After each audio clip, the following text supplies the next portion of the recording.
네, 시청자 여러분 안녕하십니까? 가장 빠른 종합 뉴스큐 시작합니다. 지난주 선대위 갈등을 극적으로 봉합한 국민의힘 윤석열 후보와 이준석 대표가 다시 힘을 합쳤습니다. 떨어진 지지율을 만회할 수 있을지 대선 필승 전략으로 세대포 이론 주장을 펴고 있는 이준석 대표를 잠시 뒤에 만나보겠습니다. 대선 앞으로 2달, 진검승부는 이제부터 시작이다. 이재명 후보가 1위를 달리는 여론조사가 잇따르면서 윤석열, 안철수 두 후보 간의 단일화 가능성에 관심이 집중되고 있습니다. 여야 반장 큐 시간에 짚어보겠습니다. 네, 먼저 대선 후보 움직임부터 알아보겠습니다.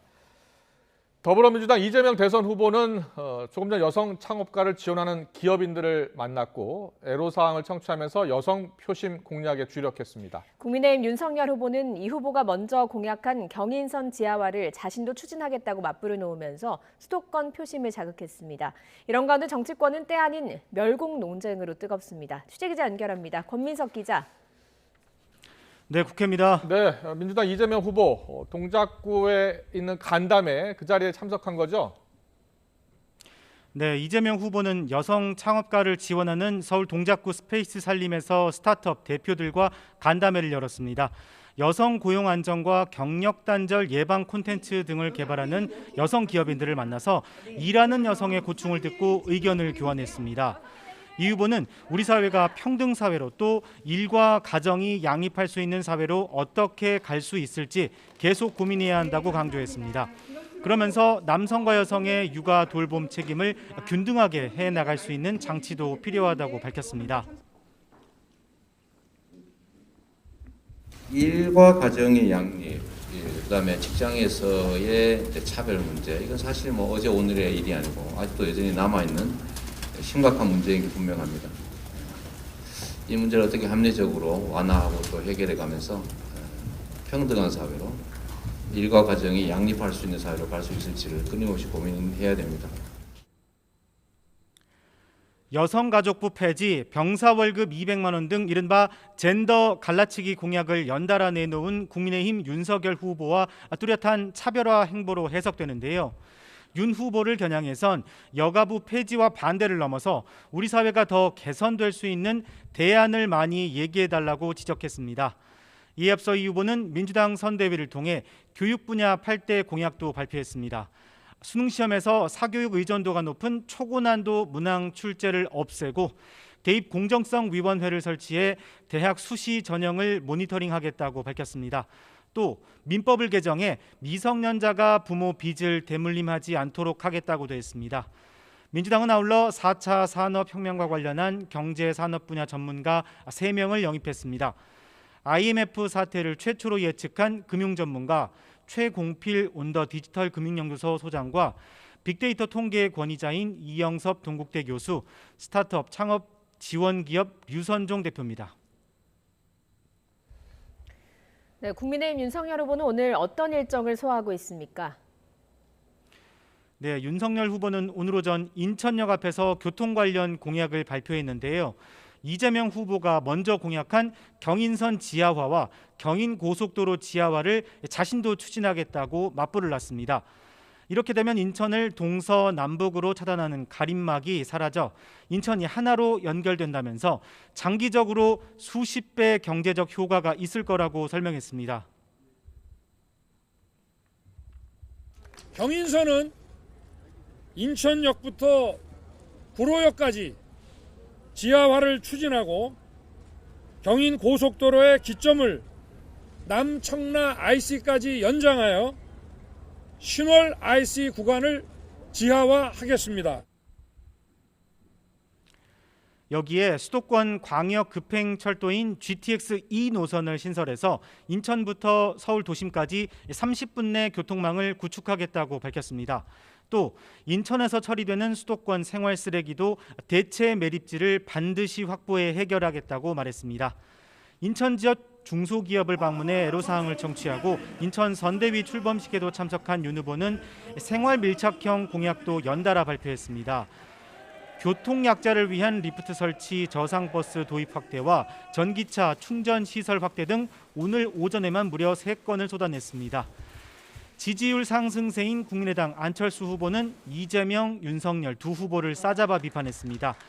탈모 공약을 검토 중인 이재명 후보를 겨냥해선 표를 받으려고 막 내지르면 암 환자와 난치 환자 그 가족들은 어떻게 해야 하느냐고 비판했습니다.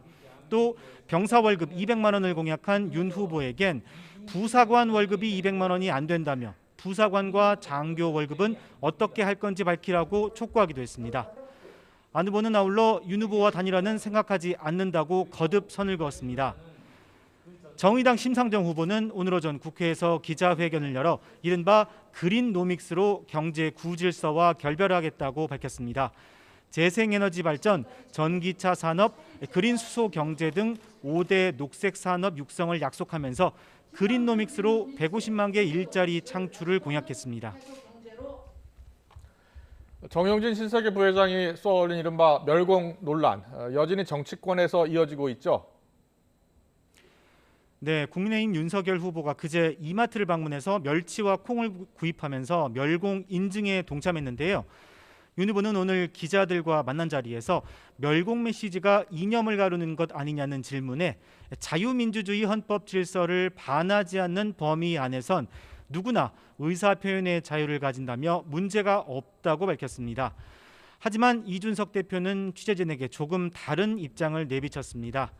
국민의힘에서 번지는 멸공 인증 릴레이가 과하다면서 윤 후보의 정책 행보가 주목받는 상황에서 이념적 어젠다가 관심받는 상황을 주변에서 만들지 않았으면 좋겠다고 선을 그었습니다.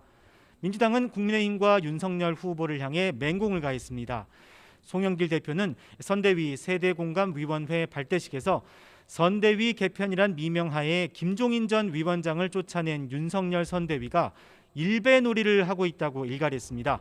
이어 여성가족부 폐지 논란으로 남녀 갈등을 조장하고 색깔론으로 표를 가르는 모습이 유치하다며 나라를 끌고 가기엔 격이 맞지 않는다고 비판했습니다. 윤호중 원내대표도 중앙선대위 회의에서 자중질환 끝에 겨우 돌아온 윤석열표 선대위 대전략이 고작 국민 편 가르기와 구시대적 색깔론이냐고 깎아내렸습니다. 지금까지 국회에서 YTN 권민석입니다. 네, 세대 포이론이란 말 들어보셨죠? 2030 젊은 층의 마음을 잡고 또 60대 지지층과 함께 여당 지지층인 40대, 50대를 포위해야 한다, 이런 선거 전략인데 이준석 대표가 계속 강조했던 전략입니다. 국민의힘의 이 세대 포위 계획, 과연 이번 대선에서 성공할 수 있을까요? 자, 이준석 대표 직접 모시고 들어보겠습니다. 어서 오십시오. 네, 안녕하세요. 안녕하세요. 네. 먼저 김종인 전 위원장 네. 잠시 뒤에 만난다고 들었습니다. 몇 시에 만날 예정입니까? 곧 방송 끝나고 찾아뵈야죠. 네. 그런데 뭐 이게 뭐 일상적으로 제가 뭐 그분한테 뭐 인사도 드리고 네. 또 많은 일을 상의하기 때문에 그런 모임이지 뭐 오늘 어떤 뭐 설득을 위한 자리나 아니면 구체적인 행보를 위한 자리는 아니라고 보시면 될 것 같습니다. 아, 그렇습니까? 지난주 인터뷰 보니까 모시고 오도록 노력하겠다, 이런 말씀하셨는데. 당연히 뭐 선거 때 있어가지고 그런 훌륭한 어떤 그 이력을 가지신 분의, 그러니까 선거에서 훌륭한 이력을 가지신 분의 조력을 받을 수 있다면 우리 당으로서는 좋을 것입니다. 근데 뭐 지금 상황을 다 아시겠지만은 원래 참여하셨다가 운영 방식이라는데 좀 안 맞는 부분이 있어가지고 참여를 안 하고 계신 것이기 때문에 그 이견을 조정하는 건 쉬운 일은 아닙니다. 이준석 대표가 좀 적극적으로 설득하실 계획은 있는 거고요. 제가 적극적으로 설득하기보다 이건 후보가 모셔야 되는 인물이지 예. 제가 독단적으로 후보와 상의 없이 움직이긴 어려운 그런 상황입니다. 그렇군요. 그러면 잠시 뒤에 만나는 자리는 어떤 자리가 되는 겁니까? 기본적으로 뭐 제가 이분과 이제 소통을 안 한 지가 일주일이 넘었거든요. 예. 그렇기 때문에 이제 그 과정 속에 어떤 일이 있었는지 상황 공유를 좀 하고 뭐 그런 상황이 자리가 될 것 같습니다. 그렇군요. 그러면 지난주 목요일 날 있었던 의원총회 그 전후에도 서로 소통하지 않으셨던 거예요? 그 상황 속에서는 김종인 위원장과 따로 소통하진 않았습니다. 알겠습니다. 지난주 보니까 의원총회에서 야전 침대 하나 놓아달라고 하셨는데 당사에 이제 야전 침대 놓여졌습니까? 아무래도 그 당사의 공간이 참 뭐 저희가 선대 본부 관계자들이 네. 아주 치밀하게 배치되어 있기 때문에 결국은 공간을 확보하는 데 시간이 좀 걸리는 것으로 알고 있습니다. 그런데 뭐 사실 뭐 야전 침대라는 것이 뭐 설치나 이런 것이 어려운 것은 아니기 때문에 공간 확보만 되면은 곧 그렇게 가능해지리라 봅니다. 네, 알겠습니다. 지난 한 주 국민의힘 정말 롤러코스터 같은 그런 한 주를 보냈잖아요. 당 대표로서도 참 어려운 시간이었죠. 근데 제 입장에서는 저는 이제 12월 21일인가요? 그때 제가 선대위직을 내려놓겠다고 했을 때 그 뒤로 당무에 충실하겠다고 했는데 지금 보면은 또 제 입장에서 굉장히 혼란스러운 메시지들이 많이 나왔고요. 예를 들어 선대위 참여하지 않겠다고 제가 선언을 했는데 복귀하라고 하는 메시지도 있고. 지금도 나오고 있습니까? 아니요, 그러니까 그 전 단계에서 그 전 단계에서. 뭐 지난 의총이 있기 전에 복귀하라는 사람도 있고 당대표 그만두라는 사람도 있고 예. 또 지금 또 선거 업무에 복귀하니까 또 그만두라는 사람도 있고 뭐 이 메시지가 굉장히 혼란스럽습니다. 제 입장에서는. 그러니까 한 가지 장단에 춤을 춰야 되는데 누구의 메시지보다 후보의 메시지가 중요하지 않겠습니까? 뭐 근데 후보 입장에서야 사실 어쨌든 지난 의총 자리에서 결국에는 선거를 같이 잘 치러보자는 식으로 모든 정리했기 걸 때문에 잊읍시다 이렇게 얘기했던 것 같아요. 저는 잊고 이런 것보다도 뭐 저는 앞으로 어떻게 호흡을 맞춰 나갈지에 대해 가지고 뭐 진지한 고민들이 있지 않았나 생각합니다. 네. 그런데 최근에 이제 한번 목요일 지난주 목요일 저녁에 이제 두 손 마주 잡고 봉합 국면에 들어가면서 두 분이 같이 이렇게 행보하는 모습이 좀 보이던데요. 영상도 같이 찍고. 근데 이게 참 예. 뭐 머리 아픈 겁니다. 그러니까 소위 말하는 그 울산 합의 이후에도 저희가 현장 행보를 같이 하는 그런 단계가 있었잖아요. 네. 뭐 부산에서 그 다들 아시는 손 흔드는 장면도 있었고, 그렇죠. 그때 티셔츠 같이 그렇죠. 입고. 그리고 또 대학로 이런데 그 예술인들과 함께하는 자리도 같이 갔었고, 예. 그다음에 강릉도 같이 갔었고 여러 자리들이 있었는데 문제는 이 자리들에 있어가지고 또 거기에 대해서 또 불편한 그런 심기를 가지신 분들이 있었어요. 아, 예. 왜 이준석이 가가지고 후보보다 돋보이느냐. 근데 후보 요청에 따른 것인데 갔더니만 후보보다 돋보인다 그래서 또 가지 말라 그러고 또 지금 상황에서는 그래서 후보가 여러 일정한 데 있어서 동참하라는 거냐 말라는 거냐. 그러니까 모든 게 불편하신 분들이 있기 때문에 여기 참 대처하는 거 쉽진 않습니다. 그 모든 걸 불편하게 생각하는 분들의 이야기를 너무 귀 기울여 듣는 것은 아닌가요? 근데 실제로 후보가 그 모든 걸 불편하시는 분들의 영향을 좀 받긴 하는 것 같습니다. 아, 그렇습니까? 아무래도 그분들도 뭐 외견적으로는 불편하는 분들이지만 후보 입장에서는 잠재적 지지층이거나 지지층이기 때문에 그분들의 의견도 또 받아야 된다고 생각하는 것 같기 때문에 그렇군요. 예. 참 이 선거 과정에 있어가지고 서로 뭐 당내 인사들끼리 서로 질투하고 시기하고 이런 것도 있고 또 반대로 우려하고 또 그리고 걱정하는 그런 문화 속에서 그런 말들이 나오는 건 있겠지만은 굉장히 혼란스럽습니다. 선거 치르는 사람 입장에서는. 그렇군요.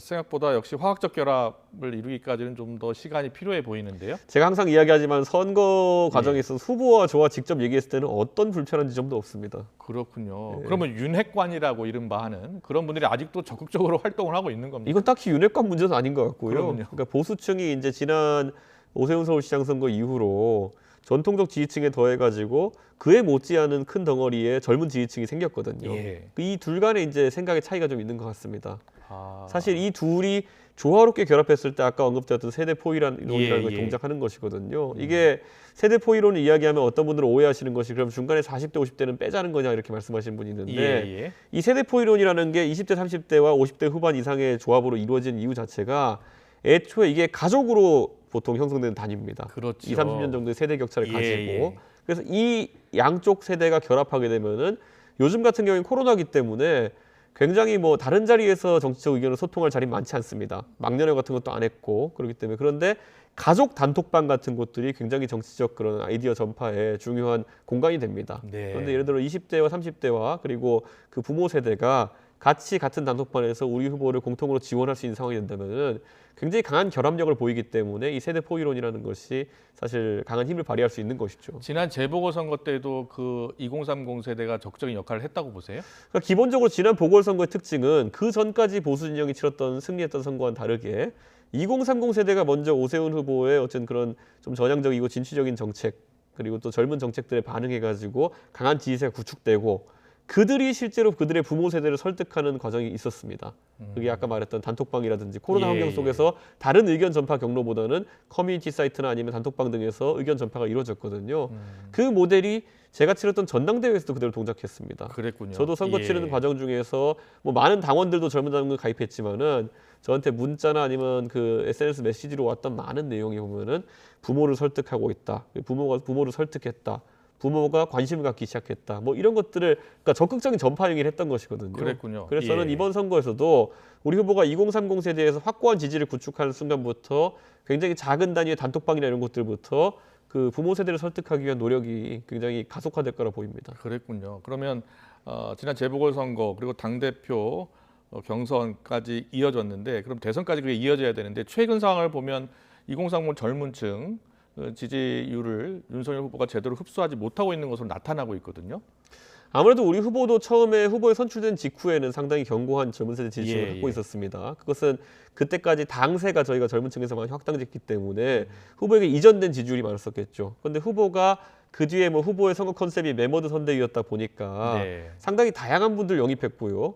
실질적으로 후보 측에서 좀 당황한 모습이 역력했습니다. 아. 이게 뭐 예를 들어서 후보 측 입장에서 좀 더 잘해보자고 오히려 그 여성 표심이나 이런 것들 공략하기 위해 가지고 또 여성주의 운동이나 이런 쪽과 연계되어 있는 인사들을 영입했는데 예. 기대했던 여성표의 유입보다는 오히려 남성표의 이탈이 굉장히 빠르게 일어났고 그 20대, 30대 남성 지지층의 이탈이 굉장히 빠르게 일어났다는 것은 여론조사를 통해서 확인이 된 겁니다. 그렇죠. 그렇게 확인됐었고 그러다 보니까 전반적인 지지율 하강이 이제 일어났던 것이고요.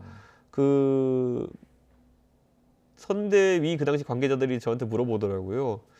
신지혜라는 분이 그렇게 대단한 분이냐. 네. 네, 근데 저야 뭐 신지혜 위원장이랑 방송도 하고 교류도 많이 했지만은 신지혜 위원장이 그 여성주의 운동이나 이런 것에 있어가지고 좀 상징적인 존재이긴 합니다. 네. 그렇기 때문에 그분을 영입했을 때 상당히 큰 반향이 있었던 거는 그리고 큰 또 이제 기대하지 않았던 효과가 있었던 건 맞고요. 아. 그래서 그 부분 같은 것들을 좀 교정하고 나니까 다시 지지율이 또 회복되는 추이를 보이는 거라 생각합니다. 아, 그렇습니까?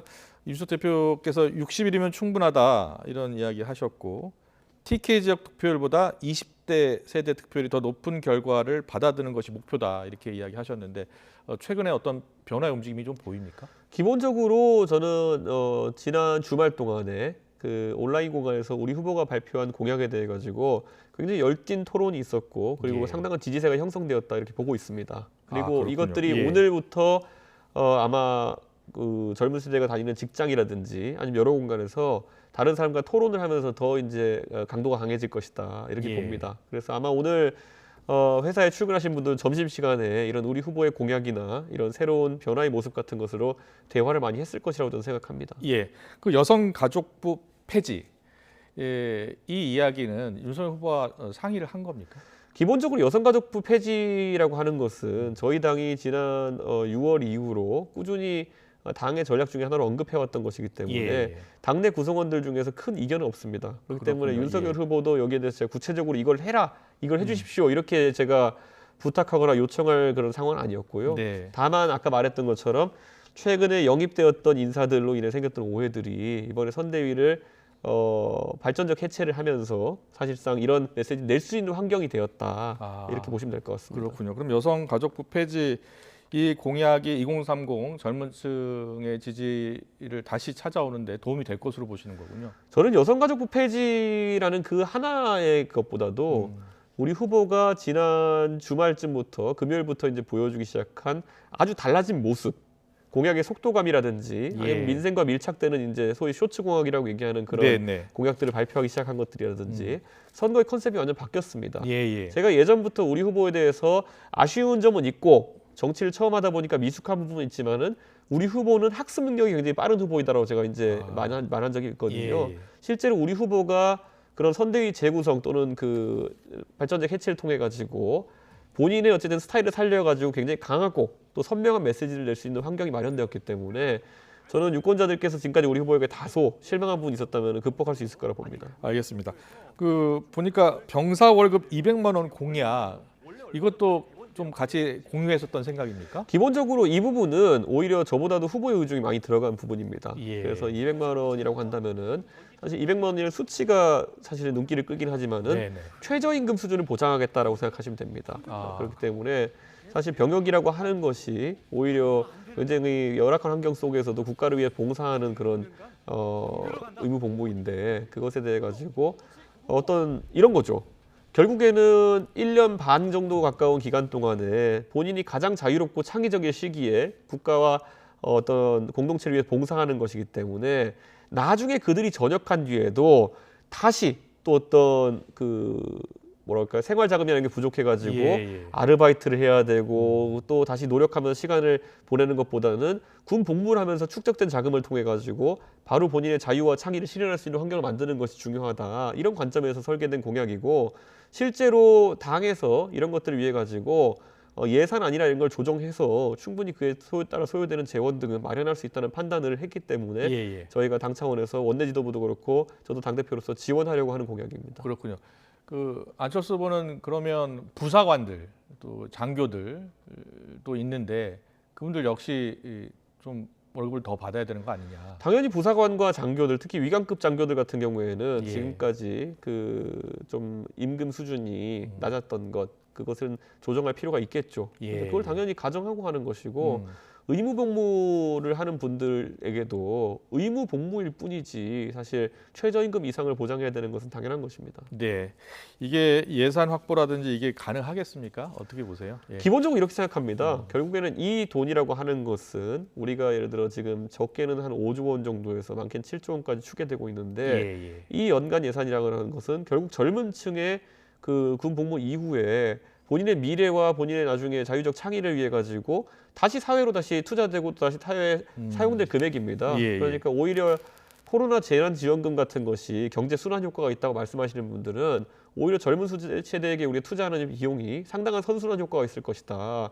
그들이 나중에 사회에 돌아가 가지고 아르바이트를 하면서 본인의 창의나 자유를 실현할 기회를 못 얻는 것보다는 예, 예. 사실 뭐 본인이 배우고 싶은 것도 하고 싶은 창업도 하고 아니면 뭐 하고 싶은 공부도 하고 이런 것들에 시간을 투자할 수 있게 하는 것이 사회적으로는 굉장히 큰 승수 효과가 있을 것이다 이렇게 생각합니다. 여성가족부 폐지 이런 공약들이 주로 2대남들 그리고 20, 30대 남성층을 겨냥한 공약 아니냐. 20, 30대 여성층도 이렇게 아우르는 공약이 필요한 것 아니냐. 이렇게 저는 냉정하게 얘기하는 이렇게 분도 있어요. 말씀드리고 싶습니다. 예. 여성가족부 예산이 적게는 한 1조 원에서 1조 7천억 원까지 잡히는 그런 상황인데 네. 그러면은 온 국민으로 봤을 때 5천만 명이잖아요. 예. 그러면은 4인 가족 기준으로 했을 때 한 가족당 한 10만 원 정도 되는 비용이 여성가족부에 그냥 그 운영비로 들어가는 겁니다. 아. 대한민국의 여성 중에 본인이 1년에 여성부에서 10만 원 이상의 혜택을 받다고 생각하는 분이 많을까? 전 그렇지 않다고 봅니다. 예. 기본적으로 여성가족부는 과거에 여성부로 출범해서 그다음에 호주제 폐지라든지 불합리한 어떤 가부장적 제도라든지 이런 것을 개선하는 단계에서는 상당히 효과가 있었으나 이미 여성의 인권 연종 신장된 부분 이후에는 그 다음에는 이제 여성부 업무 고유 업무만으로는 부족하다 보니까 가족 업무를 떼어올 정도로 고유의 업무가 부족했던 겁니다. 예. 그렇기 때문에 윤석열 후보 입장에서도 이 여성부의 이 특유의 업무보다는 오히려 가족부에 해당하는 부분 아니면은 또 출산율 제고라든지 그런 인구 문제라든지 이런 것을 대처하는 쪽으로 특임 부처의 방향성을 바꿔야 되는 것도 있고 그러다 보면 여성부라고 하는 지금 이미 그 특임 목적을 상실한 부처는 폐지되어야 된다는 입장을 이제 갖고 있는 거거든요. 예. 예. 저는 이거는요, 우리나라가 이제 부처라는 것은 미국 같은 나라는요, 재무부, 국방부 아니면 뭐 이런 뭐 국토안보부 이름만 들으면 다 알 수 있는 그런 아주 간단 명료한 부처들이 많은 대신에 프랑스 같은 경우에는 3, 40개 부처를 운영합니다. 뭐 IT, 인터넷, 우리나라 같이 이렇게 하는 경우 있는데 예. 우리나라는 그 중간에 어정쩡하게 17부, 18부 정도로 구성되어 있거든요. 저는 우리나라가 어떤 이런 미국식으로 부처의 수가 적은 정부 형태를 취할 것인지 아니면 프랑스처럼 굉장히 잘게 나눠가지고 부처를 꾀할 것인지 이거 전략은 대선 후보들이 충분히 검토해 볼 수 있는 지점이다. 예. 우리나라 대통령 바뀔 때마다 정부부조직법을 통해 가지고 희귀한 이름의 그런 어떤 희한한 이름의 그 부처들을 많이 부처가 만들거든요. 생기기도 하고 없어지기도 하고. 예. 그러니까 이름 자체가 너무 길어지고 그냥 이름만 계속 늘려나가는 그런 경우가 생기는데 윤 후보 공약에 그게 반영이 되겠네요. 저는 기본적으로 우리 후보가 여성가족부 같은 임제 그 특임 목적을 상실한 특임 부처 같은 경우에는 폐지하겠다는 생각은 정부 부처의 효율화를 추진하겠다는 생각과 다 있습니다. 예. 그렇기 때문에 앞으로 이런 부분은 당연히 지금 문재인 정부 거치면서 공공 부분과 공무원 또 정부 부분이 방만화되고 또 거대화된 부분에 대해서 수술하는 것도 순번에 따라서 이제 공약으로 나올 수 있다 이렇게 보면 될 것 같습니다. 알겠습니다. 신세계 정용진 부회장의 그 SNS 멸공 언급 계속 논란으로 이어지고 있습니다. 원래 표현의 자유 논란에서 시작된 논란인데 여야 공방으로 흐르고 있습니다. 그런데 보니까 이 대표께서 멸공 챌린지 이거 좀 자제할 필요가 있지 않느냐 이렇게 이야기하셨는데 어떤 이유 때문입니까? 저는 정용진 부회장이나 아니면은 또 우리 윤석열 후보가 가볍게 그렇게 SNS상에서 이렇게 주고받는 정도가 사실은 뭐 개인의 표현의 자유라고 후보도 언급했지만은 네. 굉장히 익살스러운 표현이다 이렇게 생각합니다. 예. 그리고 뭐 제 생각에 공산주의까지는 아니겠지만은 예. 문재인 정부의 이런 전체주의적이고 다소 경제 정책에 있어가지고 사회주의적인 정책이 나오는 것에 대해 가지고 아주 익살스럽게 본인의 어떤 표현을 할 수 있는 건 맞는데 네. 이게 대선 후보가 워낙 또 무게감이 있고 또 사람들 주목을 받는 자리다 보니까 윤석열 후보가 하는 순간 굉장히 다양한 당의 또 윤석열 후보를 바라보고 있는 정치인들 중에서 이것을 하나의 챌린지화해서 이렇게 따라하는 모양새들이 많이 나왔거든요. 예. 근데 이게 단순히 어떤 그 즐기고 또 익살스럽게 주고받는 표현을 넘어서 가지고 당의 어떤 공식 메시지 또는 방침으로 승화되는 순간 예. 이거는 또 다른 정치적 논란이 나올 수 있습니다. 그렇기 때문에 저는 그렇군요. 민간 예. 부분에서 아니면 또 지지자들이 이런 부분에 자발적으로 참여하고 즐기는 것은 당연히 뭐 제재할 수도 없고 제대해서도 안 되는 표현의 자유 영역에 있는 것이지만은 선거 전략에 따라 가지고는 당내 구성원들이 굳이 이것을 할 필요가 있겠냐라는 문제의식을 갖고 있습니다. 예, 과거로 돌아가는 것 아니냐 이런 지적들이 나오더라고요. 그보다는 최근에 보면은 우리 후보가 지난 주말부터 굉장히 선명한 어떤 민생 생활형 공약들을 내 가지고 예. 그 부분이 굉장히 주목을 받고 있습니다. 그래서 젊은이들 신선하다 판단하고 이렇게 하고 있는데 이런 어떤 주목받는 영역, 정책과 아니면 이런 실력에 있어서 주목받는 영역을 버리고 다소 이제 지지층을 협소하게 만들 수 있는 이념 논쟁으로 들어갈 필요가 없다는 전략적 예. 판단에 따른 것입니다. 그 생활 밀착형 공약 가운데 60초짜리 영상 예.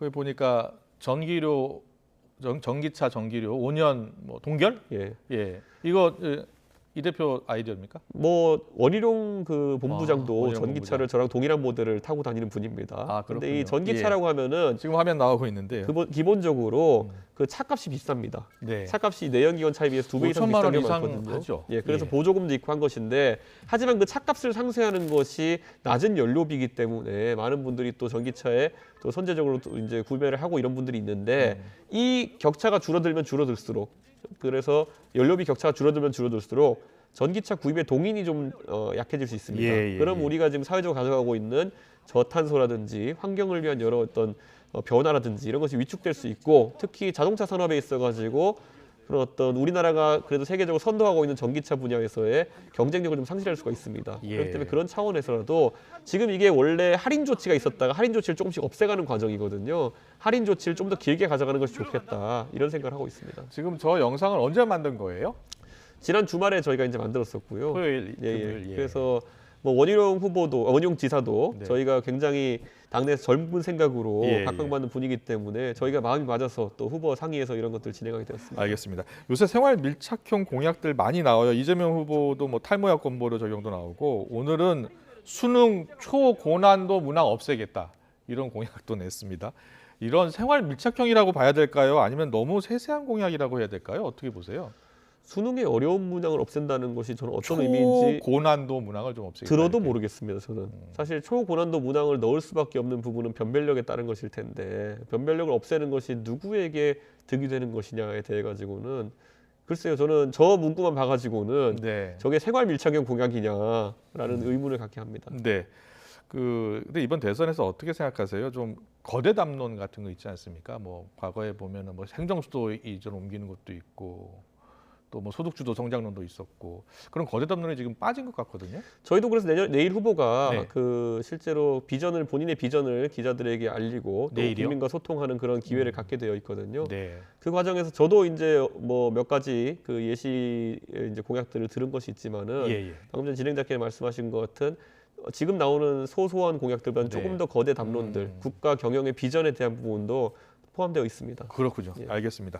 잠깐 단일화 이야기 잠깐 할게요. 지금 지지율이 최근 나온 지지율이 물론 지난주 초반 지지율과 같이 합쳐서 나온 지지율이긴 합니다만 그래도 토요일 일요일 조사한 결과도 나오기 시작했는데 지지율이 그렇게 크게 반등하고 있지는 않은 것 같더라고요. 기본적으로 네. 금요일부터 해서 우리 후보의 그런 메시지들이 투사되기 시작하였고 예. 토요일, 일요일 과정을 통해 전파되는 과정 중에 있었고 저희가 토요일, 일요일 보통 양일간 조사를 한다든지 금토 양일간 조사를 한다 하더라도 보통 응답의 대부분은 첫날 채워지는 경우가 많습니다. 예. 보통 둘째 날에는 조사 중에서 약간 부족한 연령대나 그 세대를 채우는 정도만 하고 되어 있기 때문에 저는 금토간 진행된 조사에서는 우리 후보의 어떤 변화된 어떤 속도감이나 이런 것들이 반영되지 않은 조사다 이렇게 보고요. 예. 실제로 일간 조사를 하는 업체, 특히 리얼미터 같은 경우에는 그 일간 결과치를 발표하는데 네. 그럼에도 불구하고 금요일에는 그 전날보다 유의미한 상승이 있었던 거로 지금 결과가 나오고 있습니다. 그렇군요.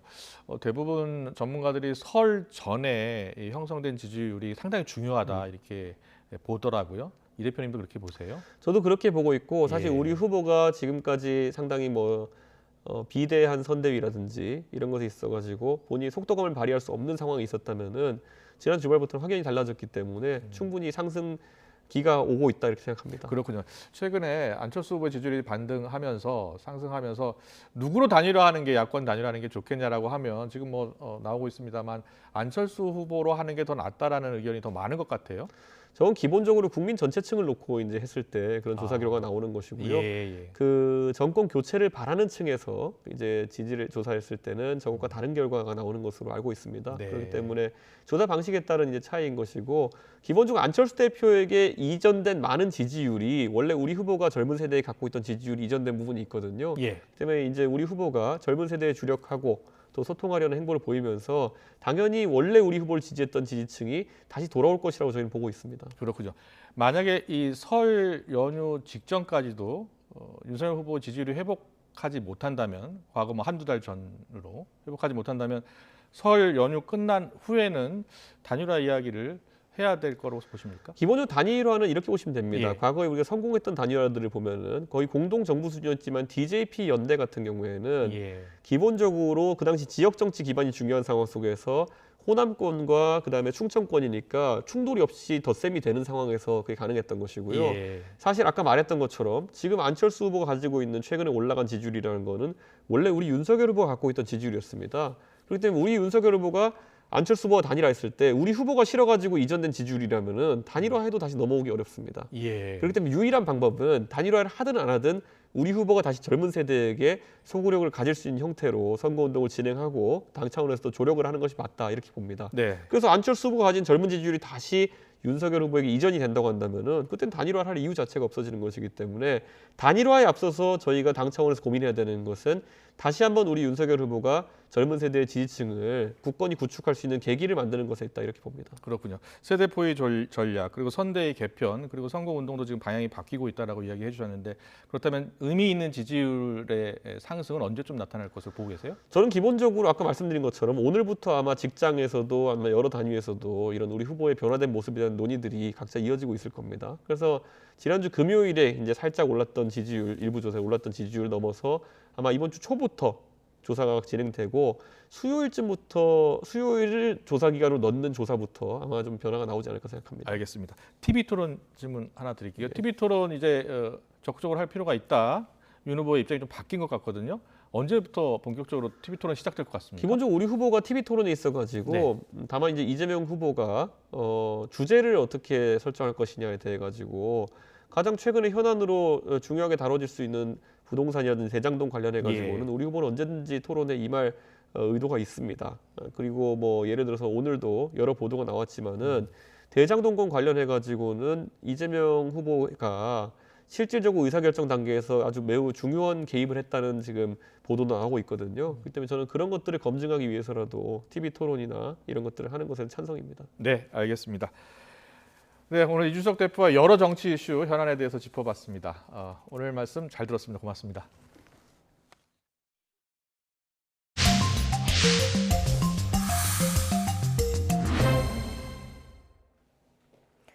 오늘 대장동 사건 첫 정식 공판이 열렸습니다. 배임 혐의와 이른바 정영학 녹취 파일을 둘러싼 치열한 공방이 벌어졌는데요. 화천대유 대주주 김만배 씨 측은 당시 이재명 성남시장의 방침에 따랐을 뿐이라면서 적법한 절차였다고 주장했습니다. 반면 검찰은 매우 이례적인 이익 배분이라면서 배임 혐의가 성립한다고 강조했습니다. 취재기자 연결합니다. 우철희 기자. 네, 서울중앙지방법원입니다. 네, 배임 혐의를 둘러싼 공방이 치열했다고요. 네, 그렇습니다. 유동규, 김만배, 남욱, 정영학, 정민용, 대장동 개발 특혜 의혹으로 재판에 넘겨진 이들 5명에 대한 첫 정식 공판 기일이 오늘 오전 서울중앙지방법원에서 열렸습니다. 공판 준비 절차와 달리 정식 공판 기일에는 피고인의 출석 의무가 있기 때문에 5인방 모두 법정에 모습을 드러냈습니다. 검찰은 공수사실 낭독을 통해 대장동 일당의 배임 행위로 출자 지분 비율에 반비례하는 매우 이례적인 이익 배분이 발생했다고 강조했습니다. 반면 호화 변호인단을 꾸린 김만배 씨 측은 파워포인트 설명 자료까지 만들어서 조목조목 검찰의 주장을 반박하고 나섰습니다. 당시 이재명 성남시장이 안정적인 사업을 위해 지시한 방침에 따랐을 뿐이고 민간 사업자가 이익을 거둔 건 고위험을 감수한 투자 사업의 결과라는 겁니다. 또 배임죄 자체가 성립될 수 없는 구조라면서 검찰의 주장은 전형적인 사후 확증 편향이고 우리 모두는 지나간 일의 전문가라는 비판까지 제기했습니다. 피고인들도 법정에서 직접 입장을 밝혔습니다. 무리를 일으켜 죄송하다면서 재판을 통해 모든 사실이 밝혀지길 바란다는 내용이 줄을 이뤘습니다. 특히 천화동인 4호 소유주 남욱 변호사의 경우 진실이 꼭 밝혀졌으면 좋겠다고 했고, 실무를 총괄했던 정민용 변호사는 대장동 사업은 자신의 자랑스러운 업적이라는 말을 남기기도 했습니다. 혐의를 모두 부인한 다른 피고인들과 달리 유일하게 인정한 정영학 회계사는 처음으로 법정에 모습을 드러냈습니다. 그동안 숱한 검찰 출석에도 한 번도 공개석상에 나타나지 않다가 오늘 공판 뒤 취재진의 카메라에 포착됐는데 쏟아지는 질문에 죄송하다는 말만 되풀이했습니다. 다른 피고인들은 혐의 부인했는데 혼자만 인정하신 이유는 뭡니까? 저한테 한 말씀만 해주세요. 죄송합니다. 그동안 두문불출하셨는데요. 모습 드러내지 않는 이유는 뭡니까? 검찰 수사에서 핵심적인 역할을 한 이른바 정영학 녹취 파일을 둘러싼 공방도 치열했다고요. 네, 정영학 회계사가 제출한 녹취 파일과 녹취록을 다른 피고인들이 복사하겠다는 요구를 검찰이 앞서 거부했습니다. 외부로 유출되면 사건 관계인들의 사생활이 침해될 우려가 있다는 이유였는데, 하지만 법원은 피고인들의 손을 들어줬습니다. 그런데 오늘 재판에서도 피고인 측 변호인들은 검찰이 여전히 녹취 파일 복사를 허용하지 않고 있다고 반발했습니다.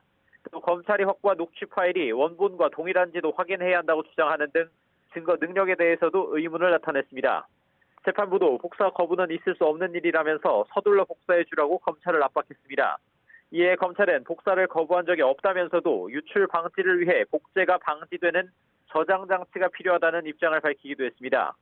정영학 녹취 파일은 유무죄를 가를 핵심 변수인 만큼 향후 재판에서 증거 능력을 둘러싼 공방이 치열하게 전개될 전망입니다. 재판부는 다음 공판에서 정영학 회계사에 대한 증인신문을 먼저 하려고 했지만 피고인 측 변호인들의 반대로 초과이익 환수조항 삭제에 관여된 실무 직원 증인신문부터 진행하기로 했습니다. 다음 공판은 다음 주 월요일인 오는 17일 오전에 열립니다. 지금까지 서울중앙지방법원에서 YTN 우철입니다. 경기 평택시 물류창고 화재로 소방대원 3명이 희생된 지 닷새 만에 경찰과 소방각 등이 합동 감식에 나섰습니다. 5시간에 걸쳐 진행된 첫날 감식은 정확한 화재 원인을 파악하는 데 초점이 맞춰졌습니다. 현장 연결해서 들어보겠습니다. 김철희 기자. 네, 경기 평택시 물류창고 앞에 나와 있습니다. 네, 오늘 예정된 현장 합동 감식은 모두 끝났다고요? 네, 이곳에서 이루어진 합동 감식은 오늘 오전 10시 50분쯤 시작돼 5시간여 만인 오후 4시쯤 모두 끝났습니다. 앞서 지난 7일 실시한 건물 안전 진단에서 건물 붕괴 위험이 없는 것으로 판단됐고 당장 오늘부터 합동 감식이 시작된 겁니다. 이번 합동 감식에는 경찰과 소방뿐 아니라 국립과학수사연구원과 산업안전보건공단 등 관계기관 관계자 40여 명이 참여했습니다. 경찰은 자세한 화재 원인 등을 파악하기 위해 불이 처음 시작된 것으로 추정되는 건물 1층부터 중점적으로 감식했는데요. 수사본부를 꾸린 경기남부경찰청은 합동 감식이 끝난 뒤 기자들과 브리핑을 진행했습니다. 여기서 경찰 관계자는 감식이 내일도 진행된다고 밝혔는데요. 오늘은 불이 시작된 것으로 추정되는 창고 1층을 중심으로 감식했고 내일은 위층까지 범위를 넓히겠다고 말했습니다. 현재까지 신고된 것 외에 작업이 이루어졌느냐는 질문에는 수사 사안이라 밝힐 수 없다고 답했습니다. 다만 전열기구나 물질, 가스 폭발 등의 흔적은 없었다고 덧붙였습니다. 이와 별개로 경찰은 지난 7일 시공사와 감리회사, 하청업체 등 6개 회사 12곳을 압수수색했습니다. 경찰은 여기서 확보한 설계 도면과 공사 계획서 등을 토대로 안전수칙에 맞게 공사가 진행됐는지 등을 조사하고 있습니다. 또 공사 기한이 얼마 남지 않은 상태에서 무리하게 공사를 진행한 것은 아닌지도 함께 살펴보고 있습니다. 화재 당시 현장에 작업자 3명이 더 있었다는 증언도 나왔는데요. 신고되지 않은 작업이 이루어졌다는 증거가 나오지는 않았지만 현장 관리 문서에 기록된 작업 외에 보고되지 않은 다른 작업이 진행됐는지도 함께 확인할 방침입니다. 지금까지 경기 평택시 물류창고 앞에서 YTN 김철입니다. 방역당국이 이달 말쯤 국내에서도 오미크론 변이가 우세종이 될 가능성이 크다며 이에 대비한 전략을 마련하고 있다고 밝혔습니다. 중앙방역대책본부는 오미크론 확산으로 인한 환자 급증에 대비해서 현재 하루 75만 건 정도 처리 가능한 PCR 검사 역량을 85만 건 정도까지 늘릴 계획이라고 설명했습니다. 또 감염때 중증으로 진행할 위험이 높은 고령 기저질환자와 감염 우려가 큰 밀접 접촉자, 요양시설 근무자 등을 우선순위에 놓고 PCR 검사를 진행하는 것을 검토하고 있습니다. 정부는 현재 유행 규모와 의료 역량, 오미크론 확산 추이 등을 고려해서 오는 16일까지인 현행 사회적 거리두기 연장 여부를 결정한다고 밝혔습니다. 중앙사고수습본부는 거리두기 연장 여부를 결정할 변수로 전체적인 유행, 위중증 규모와 의료체계 여력이 중요하다며 이 부분은 지금 긍정적인 변화를 보이는 양상이라고 설명했습니다. 다만 국내에서도 오미크론 변이가 계속 확대되는 건 위험 요인이라며 해외 사례를 주시하고 있다고 전했습니다. 먹는 코로나19 치료제를 해외에서 직접 구매해 파는 업체가 등장해서 당국이 단속에 나섰습니다. 식품의약품안전처는 미국 머크사의 코로나19 치료제 몰누피라비르의 이름을 붙인 약품 두 종류를 인터넷에서 판매하는 업체를 발견해서 방송통신심의위원회에 해당 사이트의 접촉 차단을 요청했다고 밝혔습니다. 식약처는 이 업체가 파는 약품이 몰누피라비르의 정식 복제약인지는 아직 확인되지 않았다며 다만 정식 복제약이 맞는다고 해도 국내에서 사용 승인을 받지 않아서 사고 파는 것은 불법이라고 강조했습니다. 오늘부터는 백화점과 대형마트에도 방역 패스가 적용됩니다. 다만 아직 바뀐 지침을 모르거나 방역 패스가 없는 경우가 많아서 현장에는 크고 작은 혼란이 이어지고 있습니다. 현장에 나가는 취재기자 연결합니다. 홍민기 기자. 네, 서울 목동의 한 백화점에 나와 있습니다. 네, 오늘부터 그곳 백화점도 방역 패스를 확인해야 하는 건데요. 잘 진행되고 있습니까? 네, 제가 나와 있는 곳이 이 백화점 1층 입구인데요. 제가 오늘 오전부터 이곳에서 상황을 살펴봤는데 다행히 큰 혼잡은 없는 모습이었습니다. 이 백화점은 모든 입구에 이처럼 통로를 나누는 방법으로 손님을 분산시켜서 방역 패스를 확인하고 있는데요. 다만 방역 패스가 없거나 또 QR코드 활용법이 익숙하지 않아서 입장이 지체되는 등 작은 혼란은 이어졌습니다. 오늘부터는 이처럼 백화점과 대형마트에도 방역 패스 확인이 의무화됩니다. 만약 백신을 접종하지 않았다면 48시간 안에 발급받은 PCR 음성 확인서를 보여줘야 출입할 수 있습니다. 3,000제곱미터 이상 대형마트와 백화점, 쇼핑몰 등이 대상인데 전국에 2,300여 곳 정도가 해당합니다. 다만 3,000제곱미터 이하 대형 상점과 슈퍼마켓, 편의점 등은 지금처럼 방역 패스 없이도 이용 가능합니다. 정부는 현장의 혼란을 우려해 이번 한 주 동안을 계도 기간으로 운영하고 오는 17일부터는 과태료를 부과하기로 했습니다. 다만 이번 조치를 두고 기본권 침해라는 논란도 여전한데요. 백신 미접종자가 기본적인 생필품을 살 권리까지 제한하는 건 부당하다는 겁니다. 실제로 마트에 종사하는 직원은 방역 패스를 지켜야 할 의무가 없어서 직원은 되고 손님은 안 되느냐 이런 지적도 나왔는데요. 정부는 고용 유지를 위한 조치라고 설명했습니다. 네, 식당과 카페 등 오늘부터 백신 접종 유효 기간도 확인해서 위반했을 경우에는 과태료를 부과하게 되는 거죠. 네, 그렇습니다. 식당과 카페는 이미 방역 패스 제도가 운영되고 있죠. 일주일 동안 계도 기간이 끝나는 오늘부터는 방역 패스의 유효 기간이 적용됩니다.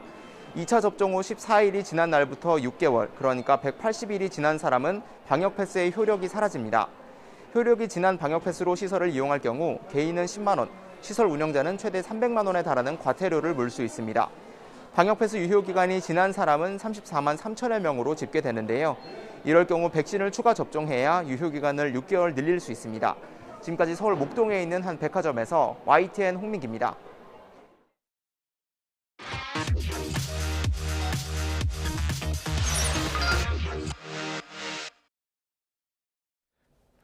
여야 반장 큐 시간입니다. 심각한 내부 갈등에 시달리던 국민의힘 윤석열 후보가 전열을 정비하면서 민주당 이재명 후보와 대권을 향한 진검 승부에 들어갔습니다. 여기에 국민의당 안철수 후보의 지지율이 급등하면서 대선 전국은 요동치고 있습니다. 정치부 이만수 기자와 함께 자세한 이야기 들어보겠습니다. 어서 오세요. 어서 오십시오. 네, 안녕하세요. 네, 생생한 정치권 이야기, 대선 이야기 부탁드리겠습니다. 첫 번째 키워드, 이제부터 진검 승부로 잡으셨죠? 그렇습니다. 그러니까 대선이라는 게 지금까지 모든 과정에 대해서도 평가받는 자리이고요. 네. 그다음에 3월 9일 날 투표가 있기는 하지만 저는 이제 이번 주부터가 또 다른 대선 전국의 중요 분수령이 될 것 같아서 이렇게 뽑아왔습니다.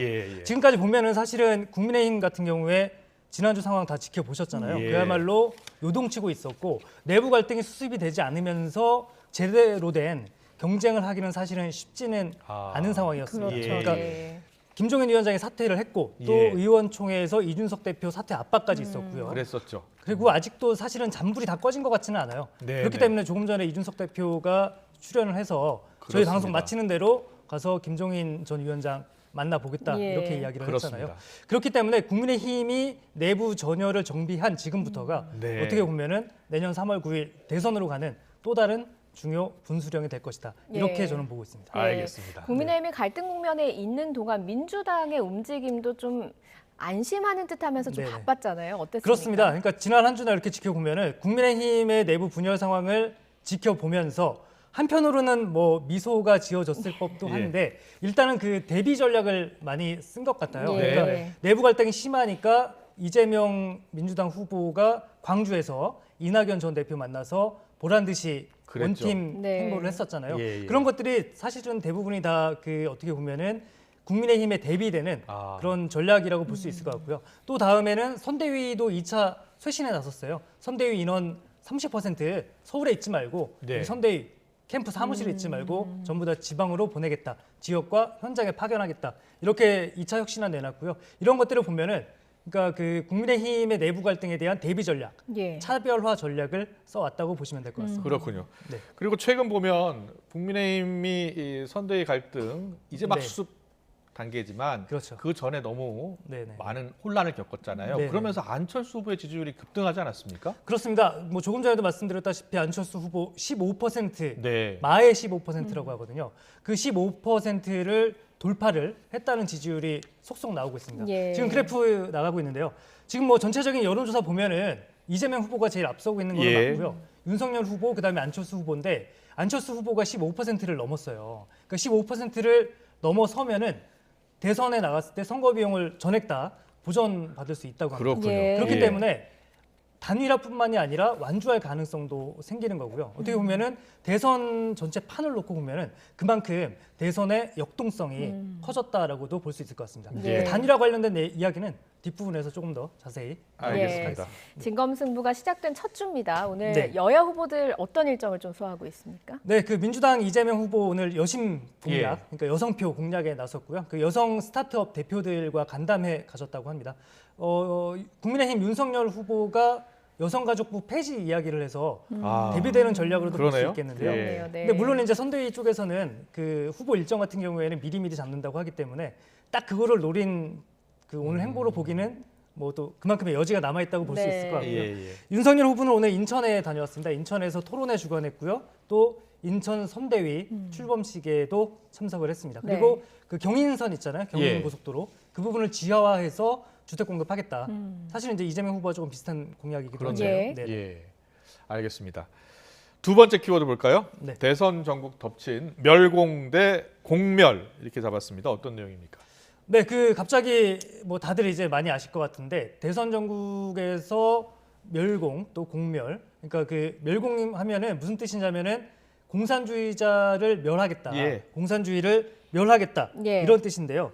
일단 영상 구성 혹시 준비됐으면 준비됐습니다. 영상 구성 보고서 또 자세한 이야기 이어가 보도록 하겠습니다.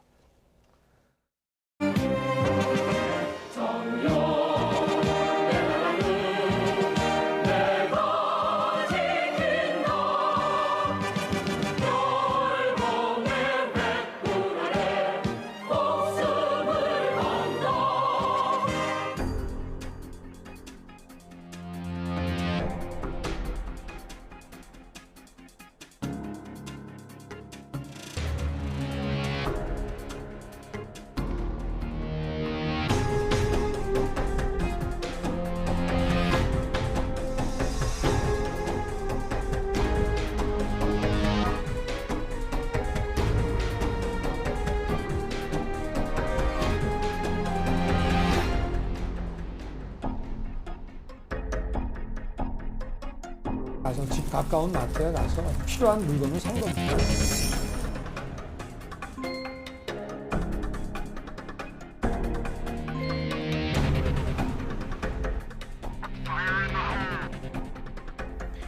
모 유통업체 대표의 철없는 멸공놀이, 말려도 시원찮을 판인데 대놓고 일배놀이를 즐기면서 도 극우 보수의 품으로 돌아가야 합니다.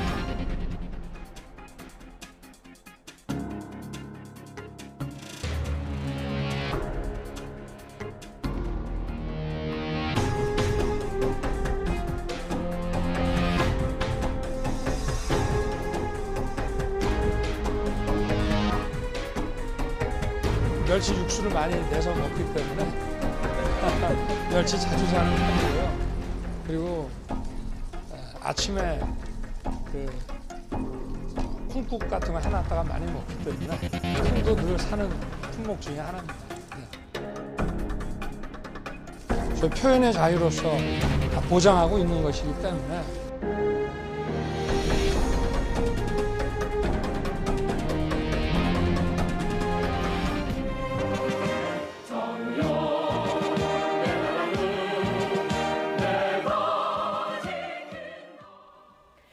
하필 첫 전선이 멸공으로 그렇습니다. 붙었습니다.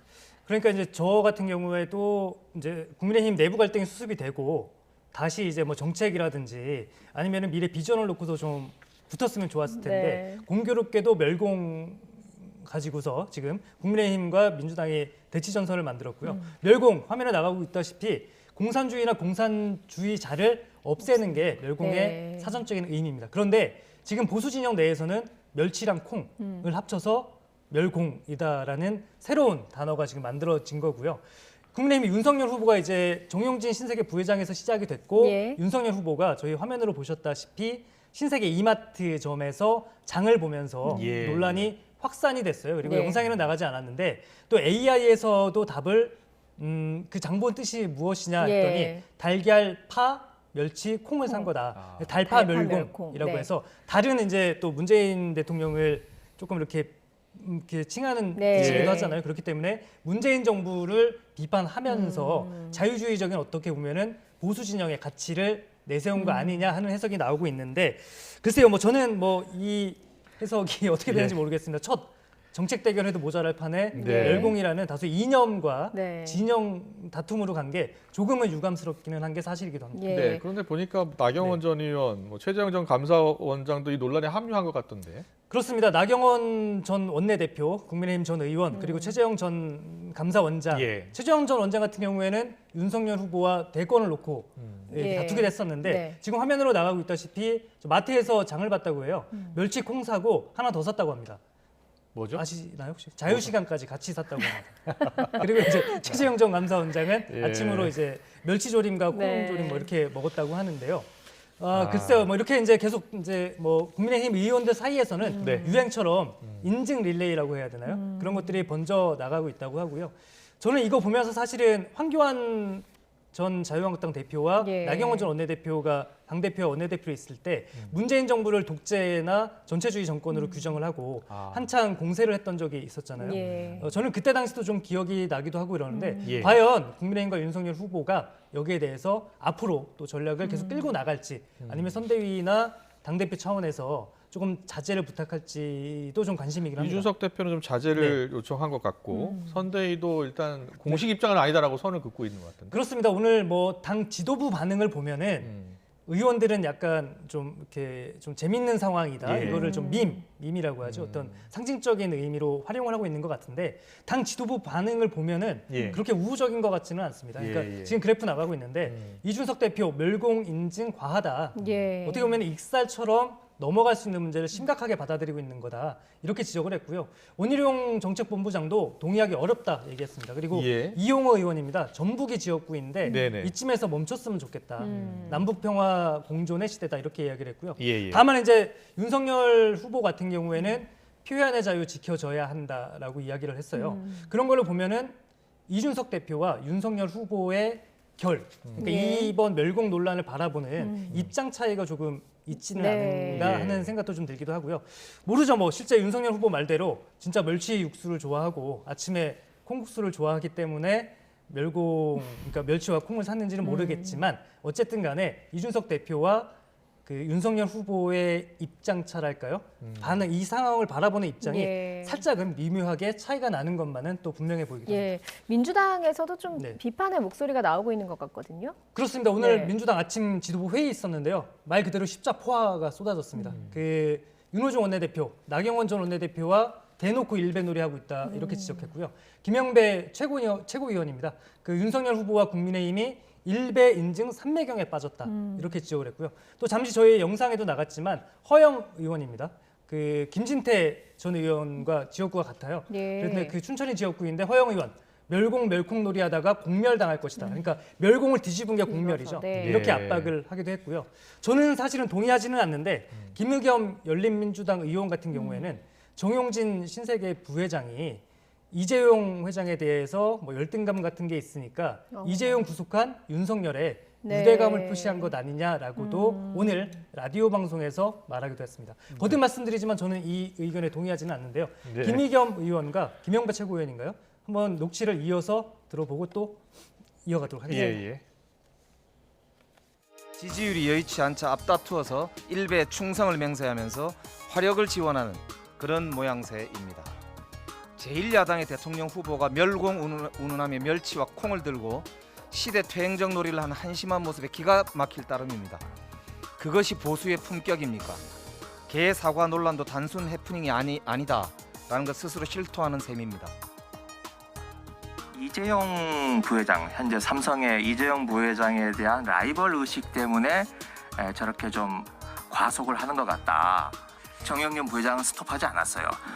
바로 노빠꾸 선언을 하면서 문제를 더욱 지금 키우고 있습니다. 끝까지 가겠다고. 강한 라이벌 의식을 가지고 있는 정용진 부회장의 입장에서는 이재용 부회장의 구속, 처벌을 해준 윤석열에 대해서 어떤 정서적인 공감 이런 게 있는 것 같다라고 그분이 분석을 하세요. 네, 이만수 기자가 보기엔 네. 어떻습니까? 이런 게 모르겠습니다. 선거 전략인지는 자 어떻게 영향을 미칠 것 같아요? 일단은 뭐 당 지도부에서는 부인하고 있지만 어느 정도는 선거 전략적인 차원에서 나온 것 같기도 합니다. 네. 그런데 이게 이제 윤석열 후보나 국민의 입장도 충분히 이해가 될 대목은 있어요. 예. 지난 한 2주 동안에 윤석열 후보의 지지율이 굉장히 많이 빠졌잖아요. 그러니까 예. 사실상 급락에 가까운 수준으로 빠졌기 때문에 윤석열 후보나 국민의힘 입장에서 본다면은 전통적인 지지층이 60, 70이지 않겠습니까? 예. 그렇기 때문에 보수 진영을 먼저 결집시켜야 하는 그러한 큰 숙제가 지금 당장 눈앞에 있는 숙제라고도 볼 수가 있거든요. 그렇기 네. 때문에 일단은 먼저 보수 진영 결집, 그러니까 집토끼 잡기 전략에 본격적으로 나선 것이다라고도 볼 수 있겠고요. 다만 한 가지 또 짚어볼 만한 대목은 대선이라는 게 사실은 집토끼만으로는 그렇죠. 대선에 네. 대권을 잡을 수는 없잖아요. 네. 중도층을 겨냥한 전략도 있어야 할 텐데 지금 어떻게 보면은 선대위를 정비를 하고 첫 행보에서 이런 멸국 논란이 불거진 게 과연 중도층을 공략하는 데도 도움이 될지 외연을 확장하는데 얼마나 효과가 있을지에 대해서는 저는 물음표를 달겠습니다. 예. 네. 멸공 논란도 있었지만 주말 사이에 그렇습니다. 정책으로 처음 나온 것이 여성가족부 폐지입니다. 이것도 또 논란이 되고 있어요. 네, 그 멸공 논란이 어떻게 보면은 뭐 해프닝에서 시작해서 진지한 논쟁으로 공방으로 번졌다라면은 여성가족부 폐지는 조금 더 전략적인 계획에서 나온 네. 것 같아요. 그러니까 윤석열 후보 지금 화면에 나가고 있죠. 여성가족부 폐지 페이스북에 딱 저 7자 예. 썼습니다. 그리고 이준석 대표가 이걸 받아서 여성가족부 폐지 필요하다. 그리고 송영길 대표에게 원한다면은 우리 한번 토론 한번 해보자. 이렇게 이야기를 했습니다. 예. 송영길 대표 오늘 아침 회의에서 후보 간 얘기할 사안이라면서 예. 일축했습니다. 입장을 어떻게 밝혔나요? 토론은 안 될 것 같아요. 그러니까 후보들 사이에서 논의할 문제지 이거를 당대표끼리 만나서 이야기할 문제는 아니다라고 네. 선을 그렇게 그었습니다. 얘기했군요. 네. 알겠습니다. 그런데 이게 공약이면 공약인데 원희룡 정책본부장도 몰랐다는 이야기가 있던데 어떤 이야기입니까? 그렇습니다. 오늘 원희룡 정책본부장이 라디오에 나와서요. 그 윤석열 후보가 SNS에 여성가족부 폐지 7자 공약을 발표하기 예. 전에 몰랐다고 해요. 그리고 자신뿐만이 아니라 대변인도 몰랐다고 얘기를 했고요. 그러다 보니까 권영세 선거대책본부장 사실상 지금 총괄 역할을 하고 있는데 오늘 아침에 기자들이 만나서 물었어요. 어떻게 된 거냐 했더니 경선 당시부터 공약이 맞다. 윤석열 후보의 공약이 맞다. 그리고 이준석 대표한테도 제가 물어봤더니 네. 이게 공감하고 있는 부분이다 이렇게 표현을 하더라고요. 다소 혼란이 있는 건 맞아요. 왜냐하면 예. 저도 몇 번 정리를 했지만 윤석열 후보 같은 경우에는 저희 많은 기자들도 그렇고 당에서도 사실은 여성가족부 폐지가 아니라 예. 여성가족부를 양성평등 가족부로 네. 개편하는 쪽으로 공약을 생각하는 걸로 대부분이 다 이해를 하고 있었거든요. 지난해 10월, 11월 기자간담회 때 그렇게 이야기하더라고요. 그렇죠. 예. 그런데 이제 권영세 본부장 같은 경우에 그렇지 않다. 경선 당시부터 공약이었고 원희룡 본부장이 잘 몰랐던 것 같다. 원희룡 본부장 윤석열 후보의 공약을 좀 공부 좀 해야 될 것 같다. 이렇게 이야기를 했습니다. 원희룡 본부장과 권영세 본부장의 이야기를 한번 들어보겠습니다. 네. 솔직히 그 공약은 우리 정책본부에서 한 건 아닙니다. 그렇죠. 대신 그 내부에서 논란이 많이 있었는데 후보가 최종 결정만 한 거죠. 근데 정책본부도 모르고 대변인도 몰랐던 것 같은데 후보가 어디라 대변인도 몰랐대요? 그렇죠. 그래서 후보가 직접 올렸고 아니 새로운 형식이어가지고 저희도 이게 뭐지? 그 일곱 글자 올린 거 있잖아요. 그래서 야, 이건 칠원절구로 가나 지금?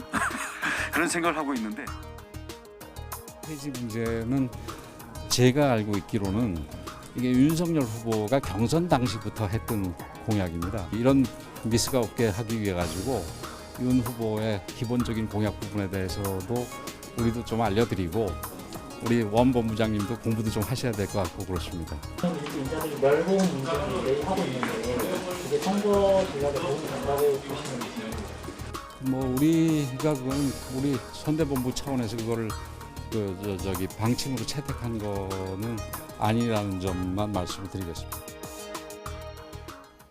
네, 제가 조금 전에 원희룡 본부장 본인뿐만 아니라 대변인도 몰랐다라고 표현했는데 지금 보니까 대변인도 몰랐다라는 표현은 그 사회자 질의 응답 과정에서 나온 말인 것 같고요. 어쨌든 간에 중요한 거는 이게 정책본부장과 아주 그 조율된 상태에서 나온 공약은 아니었던 걸로 보이고요. 그렇기 때문에 윤석열 후보의 어떻게 보면 여성가족부 폐지 공약 자체가 디테일하게 세밀하게 조율된 상태에서 나온 것 같지는 않고 아무래도 이제 이준석 대표와 함께 그 공약을 좀 더 다듬어 가겠다고 약속을 했었잖아요. 그러니까 선대위를 슬림화하는 과정에서 이준석 대표와 직접 소통한 상태에서 나온 공약이지 않을까라고 대부분의 기자들은 이렇게 지금 예상을 하고 분석을 하고 있습니다.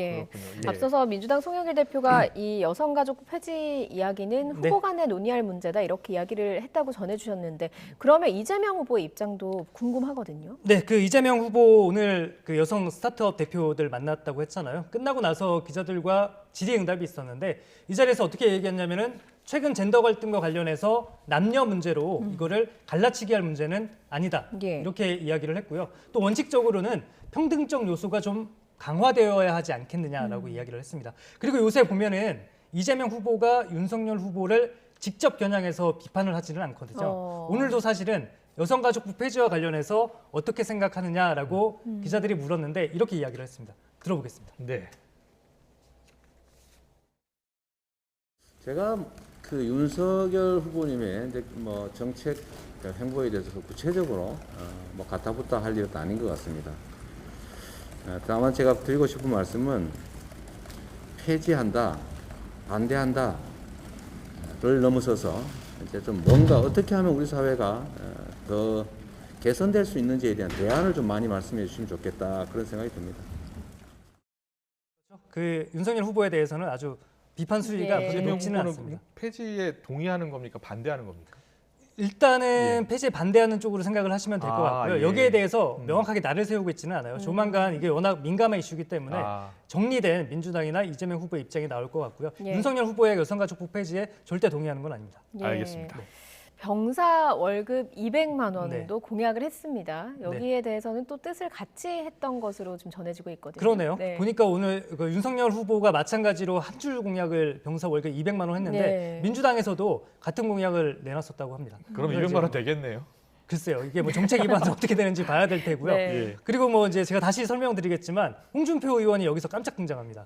홍준표 의원이 그 청년 문답이라고 해서 자신이 만든 청년 플랫폼이 있잖아요. 그 저기서 이렇게 물었습니다. 병사 월급 200만 원 될 것 같냐고 했더니 그 공약 헛소리다 이렇게 일축을 했고요.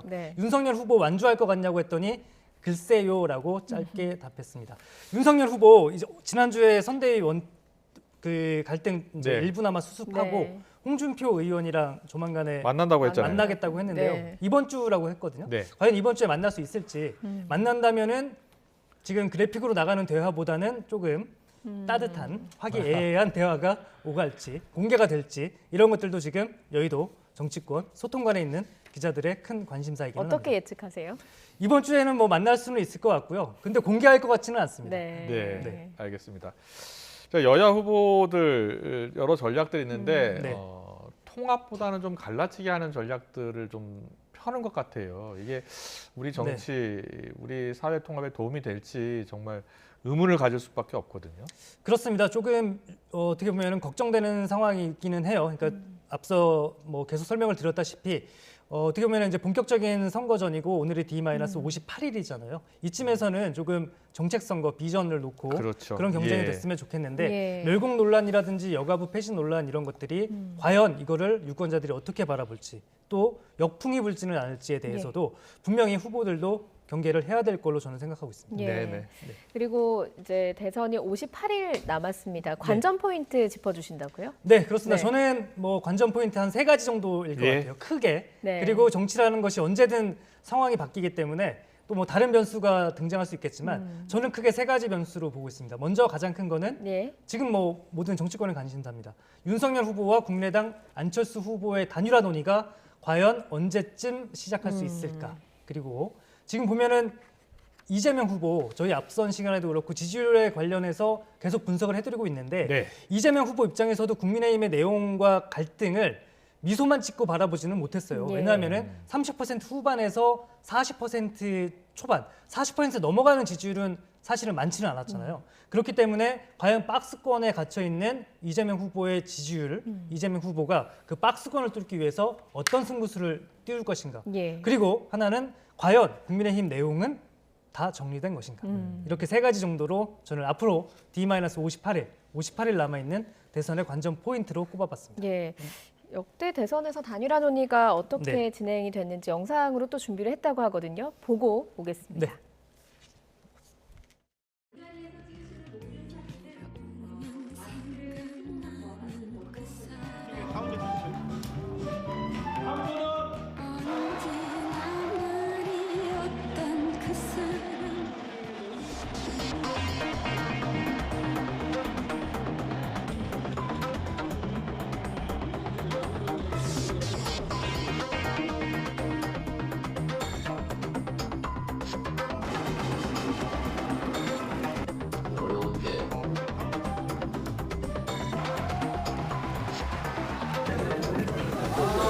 회담을 마치고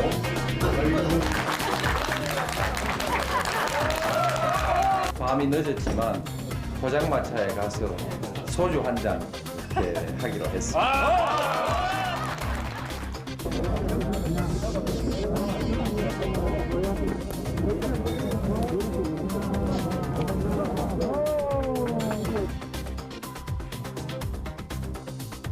민주당 노무현 후보에 대한 지지를 철회합니다.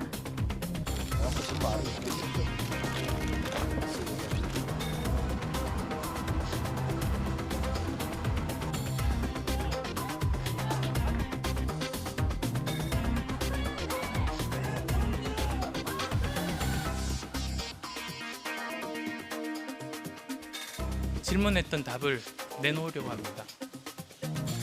저는 이제 이번 18대 대통령 선거에 출마하겠습니다.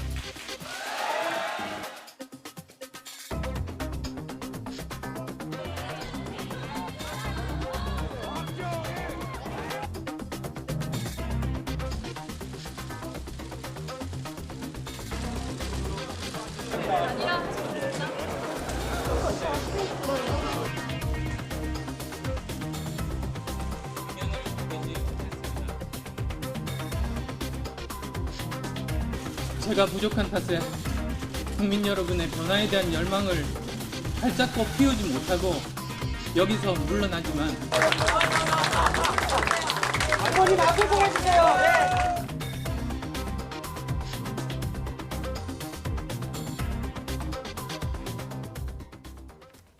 네.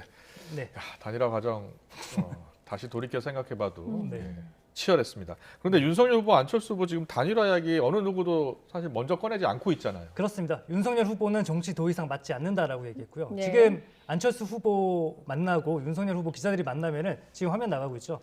항상 묻습니다. 단일화 어떻게 할 거냐. 그리고 안철수 후보한테는 묻다 기자들이 1%도 가능성 없냐고 했더니 거기에 대해서 yes, or no로 대답하지는 않았고요. 예. 제가 본인이 정권 교체하겠다 이렇게 대답했습니다. 네. 누가 먼저 말을 꺼내게 될까요?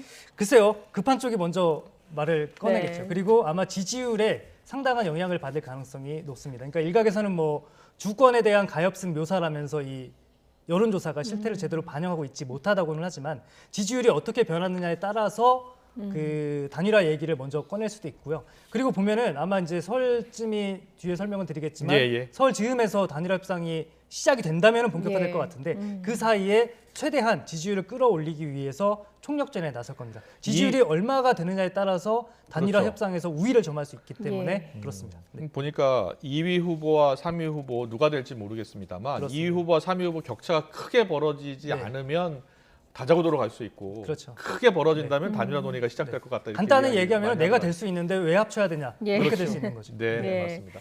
단일화 논의는 언제쯤 가시화될 것 같습니까? 그렇다면? 글쎄요. 조금 전에 저희가 영상으로 보내드렸다시피 가장 비교해 볼 수 있는 상황이라면은 2012년 12월 19일에 있었던 대선이었던 것 같아요. 당시 이제 문재인 후보와 안철수 후보의 단일화 논의가 한창이었는데 당시에는 누가 먼저 말을 꺼냈을까요?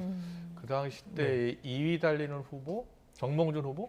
2012년입니다. 2012년도에는 그 당시 때는 문재인. 안철수 후보가 좀 앞섰고 문재인 후보가 약간 뒤졌는데 또 협상 시작하니까 문 후보가 네. 좀 앞서더라고요. 맞습니다. 그래서 문재인 후보가 먼저 단일화 논의에 나서야 되는 거 아니냐라고 얘기를 했는데 그게 언제냐 하면은 2012년 10월 말일쯤이었어요. 한 달 정도 남았을 그렇죠. 그러니까 때. 후보 등록으로 치면은 후보 등록이 당시에 11월 25일에서 네네. 26일 사이였거든요. 그렇기 때문에 한 후보 등록 20일, 30일에 가까운 20일 전에 그 단일화 이야기를 꺼냈고 본격적인 논의가 시작이 됐거든요. 그렇기 때문에 당시 2012년 대선을 기준으로 해서 한번 생각을 해본다면 그래픽 바꿔주시면 좋을 텐데요. 올해 대선 같은 경우에도 후보 등록이 2월 13일에서 14일이고 그다음에 2월 15일부터는 선거운동을 시작을 하거든요. 그렇기 때문에 2월 13일에서 14일 한 40일 전쯤으로 생각을 해본다면 1월 24일에서 28일 그러니까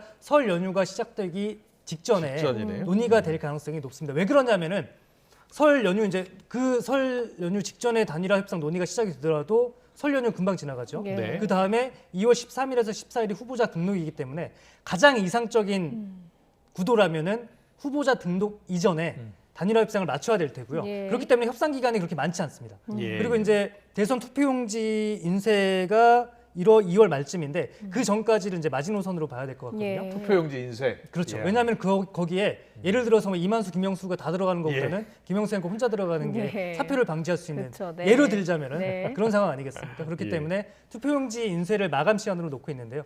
한번 상황을 지켜보시죠. 제가 이제 다음 주 이 시간에 또 출연을 하는데 다음 주쯤에는 혹시나 뭐 상황이 변동이 있을 수도 있겠습니다. 그래픽 한 번 더 써야 되겠습니다. 마음이 양쪽 후보다 다 좀 급할 것 같거든요. 안철수 후보 뭐 역시 지지율 높이는 게 좀 관건이다 이렇게 그렇습니다. 말씀을 해주셨는데 어떻습니까? 안철수 후보의 전략은 현장 기자들이 어떻게 좀 분석을 하고 있습니까? 지금 상황으로 보면은 뭐 이재명 후보와 윤석열 후보 모두 때리기, 모두 비판에 나서고 있는데 화면으로 나가고 있어요. 그러니까 이재명 후보 겨냥에서는 전형적인 뭐 포퓰리즘이다, 포퓰리즘 추방해야 된다 이렇게 이야기를 했고요. 윤석열 후보 겨냥에서는 부사관 월급 200만 원인데 부사관 월급도 200만 원이 안 되는데 병사 월급 200만 원 되겠냐 이렇게 좀 비판을 하고 있습니다. 그러면서 이렇게 하다 보니까 이제 민주당에 대한 비판 수위를 좀 높이고 있다 보니까 민주당에서도 지금까지는 공식적인 입장을 잘 안 냈거든요. 정책 연합하자 그랬었잖아요. 그렇죠. 그러니까 손짓을 해왔다면은 오늘이나 뭐 한 2, 3일 전부터는 안철수 후보를 겨냥한 비판 수위가 굉장히 높아지고 있습니다. 저희 그래픽이 준비가 됐을 텐데 오늘 아침 회의에서 강병원 최고위원이 안철수 후보 MB 아바타 넘어서 윤석열 아바타다. MB 아바타라는 말은 다 아시죠? 지난 대선에서 한참 화제가 되기도 했던 말이었는데 그리고 박영선 전 장관은 안철수 후보가 과연 대통령감인지 의문이다. 김동연을 품을 수 있어야 된다 이렇게 얘기했고요. 우상호 의원도 안철수 지지율 급상승 가능성 없다. 이렇게 하면서 사실상 안철수 후보에 대한 공세를 부쩍 강화했습니다. 너무 달라졌는데요. 네. 방금 김동연 후보 이야기가 나왔는데 김동연 후보는 문재인 정부와 좀 날세우기를 하고 있어요. 경제부총리 지냈잖아요. 그렇습니다. 사실 지금 조금 전에도 설명을 드렸다시피 박영선 전 장관이 이렇게 보면은 그러니까 안철수 후보에 대해서는 계속 거리를 두고 있고요. 김동연 후보에 대해서는 새로운 물결, 김동연 후보에 대해서는 그래도 계속 손짓을 지금까지는 하고 있는 상황이거든요. 예, 예. 그런데 김동연 후보 아직까지는 문재인 정부와 여당에 날을 세우고 있습니다. 그러니까 지금 화면으로 나가는데 예. 1대 20으로 싸웠다고 합니다. 예. 1대 15에서 거의 1대 20으로 싸웠다는데 무슨 내용이냐면은 그 본인이 청와대 그러니까 경제부총리 할 당시에 예. 부동산 정책 등을 두고 청와대 실장이나 수석 등과 1대 20으로 싸웠다고 합니다. 그 양도차익과세 100% 과세 주장을 주장에 청와대에서 했다는 겁니다. 그렇죠. 청와대에서 했는데 미쳤냐라고 했고 쌍소리하면서 그만둘 뻔 하기도 했다고 합니다. 확인되지는 않고 있고 청와대도 입장을 내고 있지는 않은데 어쨌든 간에 김동연 후보 입장에서는 지금 이재명 후보나 문재인 정부와 각을 세우고 있습니다. 네. 하지만 정치는 모릅니다. 끝까지 봐야 됩니다. 네. 알겠습니다. 그리고 이재명 후보 전략 좀 봐야 될 텐데 네. 이재명 후보 지지율이 앞서 잠깐 언급해 주셨는데 박스권 좀 갇혀 있다. 그렇습니다. 41% 넘게 치고 오르지 못하고 있는데 어떤 승부수가 있을 것 같아요? 이재명 후보 입장에서 사실 조금 답답할 수도 있을 것 같아요. 국민의힘 내홍으로 윤석열 후보의 지지율이 빠지면서 그게 대부분 사실은 안철수 후보에게 갔다는 거 보는 게 맞을 것 같거든요. 예, 예. 그렇기 때문에 이재명 후보는 뭐 연일 반성, 쇄신, 겸손, 뭐 미안하다, 죄송하다, 문재인 정부 또는 민주당이 잘못한 점이 없지 않다. 예. 이렇게 이야기를 계속해 나가고 있는데 이재명 후보 입장에서도 조만간에 어떤 승부수를 띄울 가능성도 저는 높다고 봅니다. 근데 그게 무엇이 될지에 대해서는 지켜봐야 되겠죠. 그리고 내일 예. 또 경제 공약과 관련해서 대대적인 발표를 준비하고 있다고 예. 하니까요. 한번 이재명 후보가 유권자들 입장에서는 여기서 과연 어떤 승부수를 띄어서 박스권 돌파를 위해서 어떤 시도를 하는지도 눈여겨보시는 것도 예. 하나의 중요 관전 포인트라고 할 수 있겠습니다. 예. 알겠습니다. 마지막으로 짧게요. 국민의힘 갈등 수습도 네네. 관전 포인트가 될 것 같다고 하셨잖아요. 갈등 수습된 거 아닙니까? 갈등이 겉으로는 수습이 됐는데 지켜봐야 될 것 같아요. 네. 일단은 왜냐하면은 대선과 재보선이 맞물려 있습니다. 예. 그러니까 재보궐 선거, 국회의원 선거잖아요. 거기에서 이준석 대표 입장에서는 이준석 대표가 정치 신인이기도 하거든요. 영선이고. 예. 자기 쪽 사람들이 좀 선거에 나와서 이겨주길 바랄 테고요. 윤석열 후보 입장에서도 마찬가지고. 그리고 오늘 뭐 당장 국민의힘 그 오늘 선대위 최고위원회 회의에서도 예. 일부 마찰이 있었다고 합니다. 그렇기 예. 때문에 완전히 해소됐다고 보기는 또 힘들 것 같아요. 왜냐하면 재보궐 선거뿐만이 아니라 이후에 지방선거까지 지방선거가 있거든요. 있으니까. 그런 네. 공천권과 맞물려서 서로 뭐 지분을 요구할 수도 있겠고요. 이거는 안철수 후보와의 단일화 과정에서도 마찬가지가 될 가능성이 높습니다. 네, 알겠습니다. 알겠습니다. 갈등의 여진이 계속되고 있다까지 듣겠습니다. 지금까지 정치부 이만수 기자와 함께 자세한 얘기 나눠봤습니다. 잘 들었습니다. 네, 고맙습니다. 수고하셨습니다.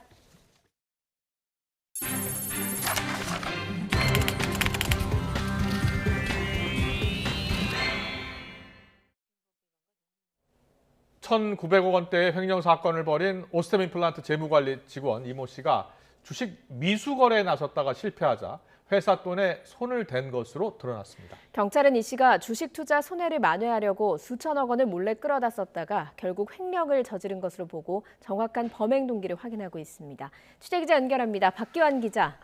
네, 서해일보입니다. 네, 회사 돈을 횡령한 이 씨 결국 미수 거래 때문에 더 큰 범행을 벌였다고요? 네, 그렇습니다. 오스템 임플란트 재무관리 직원 이모 씨는 지난 3월부터 횡령한 회사 돈 1,980억 원을 모두 주식에 투자했습니다. 이 씨는 지난해 3월부터 9월까지 모두 550억 원을 횡령했고 이 가운데 100억 원은 회사에 반환했습니다.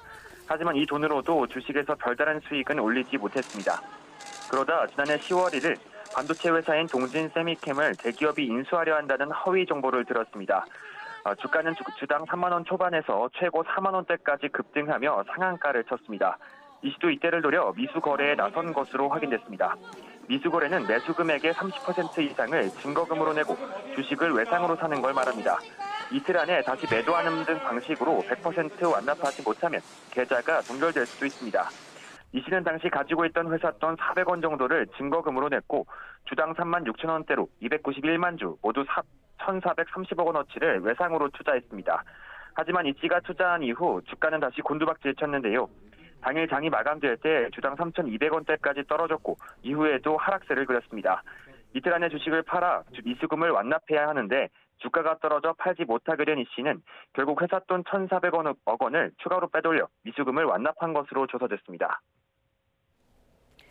어림잡아서 회사 돈 1,800억 원 정도를 주식 한 종목에 쏟아부은 건데요. 결국 주가가 다시 오르지 않으면 이 돈을 메울 방법이 없는 것 아닙니까? 네, 그렇습니다. 당시 이 씨는 회사 돈을 원금 이상으로 늘려야 했던 상황에서 동진 세미캠 주가가 다시 오르기만을 기다린 것으로 보입니다. 11월 중순쯤 주가가 매수 금액보다 높아지자 일부 주식을 매도했습니다. 하지만 이후 다시 주가가 떨어져 오를 기미가 보이지 않았고 12월 중순쯤부터는 55만 주를 제외한 모든 주식을 매도했습니다. 이때 번 손해만 모두 300억 원대에 달합니다. 이 씨는 이때 주식을 판 돈으로 금괴 851kg을 타들이고 부인과 처제 등 명의로 부동산을 매입하는 등 도주를 준비한 것으로 보입니다. 다만 이 씨가 하루에 회사 돈 1,400억 원을 빼내고 운반하기 어려운 금괴를 사들이는 등 수상한 행적에 대한 의문점은 여전히 남아 있습니다. 경찰은 이 씨가 투자 실패 만회를 위해 횡령을 저지른 것으로 보고 범행에 관여한 공범이 있을 가능성을 조사하고 있습니다. 네, 이 씨가 도주하면서 만든 차명 휴대전화도 발견됐는데요. 일부가 훼손됐다고요? 네, 그렇습니다. 앞서 YTN이 보도해드린 것과 같이 이 씨는 도주를 위해 7대의 차명 휴대전화를 준비했습니다. 모두 본인 또는 가족 명의로 된 휴대전화인 것으로 파악됐는데요. 다만 가족들은 차명 휴대전화가 있었다는 사실도 몰랐다며 부인하고 있습니다. 경찰이 이 씨를 체포할 당시 이 휴대전화들은 모두 확보됐는데 일부는 훼손된 것으로 확인됐습니다. 경찰은 휴대전화를 복구하고 포렌식 작업을 해 도주 과정에서 누구와 연락을 주고받았는지 확인할 예정입니다. 이와 함께 경찰은 윗선 지시가 있었는지에 대한 수사도 착수했습니다. 앞선 시민단체가 직원 한 명이 벌일 수 있는 횡령 규모가 아니라며 오스템 임플란트 회장 등을 고발한 만큼 회사 전반에 대한 수사가 불가피할 전망입니다. 무엇보다 중요한 건 남은 횡령 금액에 대한 회수 여부인데요. 이 씨 자택에서 압수한 금괴와 주식계좌 예수금, 현금과 부동산 거래액, 또 동진 세미캠 투자 손실액 등을 감안하면 남은 건 730억 원 정도입니다. 경찰은 아직 찾지 못한 금괴 300kg의 행적을 뒤쫓으면서 주식 투자금이 어디로 흘러갔는지 확인하고 있습니다. 다만 여러 차례 주식 투자 실패가 있었던 것으로 알려진 만큼 실제로 회수할 수 있는 자금은 더 줄어들 가능성도 큰 상황입니다. 지금까지 사회부에서 전해드렸습니다. 지난달 10일 신변 보호를 받던 전 여자친구의 어머니를 살해하고 남동생을 중태에 빠뜨린 이석준은 흥신소를 통해서 피해자 집 주소를 알아냈습니다. 그런데 이 흥신소에 개인정보를 넘긴 사람이 다름 아닌 구청 공무원으로 밝혀져 파장이 큽니다. 취재기자 연결합니다. 황보혜경 기자. 네, 사회일보입니다. 네, 흥신소가 어떻게 개인정보를 알아냈는지 관심사였는데요. 결국 구청 공무원이 알려준 거였다고요? 네, 그렇습니다. 오늘 서울 동부지방검찰청은 수원 권선구청 건설과 소속 공무원인 40살 A씨를 비롯해 흥신소업자 등 3명을 구속 기소했습니다. A씨는 재작년 1월부터 2년 동안 개인정보 1,100여 건을 흥신소업자들에게 불법 제공한 혐의를 받습니다. A씨는 피해자 개인정보를 넘기는 대가로 매달 200에서 300만 원 가까이 정산을 받아왔는데 그렇게 흥신소업자에게 받은 금액이 4천만 원에 달하는 거로 파악됐습니다. A씨가 넘긴 피해자 개인정보엔 이석준 전 여자친구의 가족이 사는 집 주소도 포함되어 있었는데요. A씨는 이 정보를 자신과 거래하던 B 흥신소에 넘겼고 B는 이를 또 다른 흥신소 C에게, C는 다시 D 흥신소에 넘긴 거로 파악됐습니다. 마지막으로 D 흥신소가 50만 원을 받고 이석준에게 주소를 알려준 겁니다. D 흥신소업자 등 3명은 이미 구속 상태로 수사를 받고 있는데요. 검찰은 결정적으로 정보를 넘긴 공무원 A씨를 비롯해 그와 직접 거래한 흥신소업자 등을 개인정보보호법 위반과 뇌물 등의 혐의를 적용해 재판에 넘겼습니다. 네, 구청 공무원이 어떻게 이 집 주소를 쉽게 알 수 있었던 겁니까? 네, 공무원 A씨는 앞서 건설과 소속이라고 전해드렸는데요. 검찰 수사에 따르면 A씨는 도로 점용 과태료 부과를 위해 타적조회를 할 수 있는 권한이 있었습니다. 그런데 A씨가 소속된 관서엔 타적조회 권한 남용을 막기 위한 내부 통제 시스템이 없었던 거로 드러났습니다. 이런 탓에 A씨는 업무를 하면서 개인정보를 쉽게 알아낼 수 있었던 거로 보입니다. A씨는 이를 텔레그램 고액알바 광고를 통해 알게 된 흥신소업자에게 넘겼는데요. 흥신소업자는 텔레그램과 대포폰을 이용해 A씨와 정보를 거래했고 다른 흥신소업체와도 대포폰으로 연락하면서 추적을 피해왔습니다. 다만 수원시 권선구청 관계자는 공무원 A씨가 내부 시스템을 활용해 개인정보를 알아낸 것을 인정하면서도 타적조회를 통한 것은 아니라고 반박했습니다. 앞서 이석준은 지난달 10일 서울 잠실동에 있는 전 여자친구 집에서 흉기로 여자친구 어머니를 살해하고 남동생의 중상을 입힌 혐의로 구속 상태로 재판에 넘겨졌습니다. 경찰은 범행 나흘 만인 지난달 14일 이석준에게 집 주소를 건넨 흥신소 운영자를 붙잡았고 정보원을 찾기 위한 수사를 벌여왔습니다. 지금까지 사회 일부에서 전해드렸습니다. 동물권 단체가 반려견 목줄만 잡고 공중에서 빙빙 돌리거나 때리며 학대한 영상 속의 남성에게 반려견 소유권을 넘겨받았습니다. 동물권 단체 케어는 오늘 오전 10시쯤 서울 가련동에서 반려견을 학대한 82살 견주 A씨를 설득해서 생후 6개월로 추정되는 말티즈 소유권을 인계받았습니다. 영상과 같은 장소에서 발견된 A씨는 학대 이유를 묻자 그게 대단한 학대냐고 되묻거나 걔가 말을 안 들어서 그랬다고 답변한 것으로 전해졌습니다. 오늘 오전 9시 반쯤 경북 경주시 황성동 한 아파트 건설 현장에서 대형 건설 기계가 넘어졌습니다. 넘어진 건설 기계는 공사장 건너편에 있는 2층짜리 축협 지점 건물을 덮치면서 직원 1명이 다쳐 병원으로 옮겨졌습니다. 또 길가에 주차된 차량 등 5대가 부서지고 고압선이 끊어져 주변 주택과 공단 등의 전기 공급도 끊겼습니다.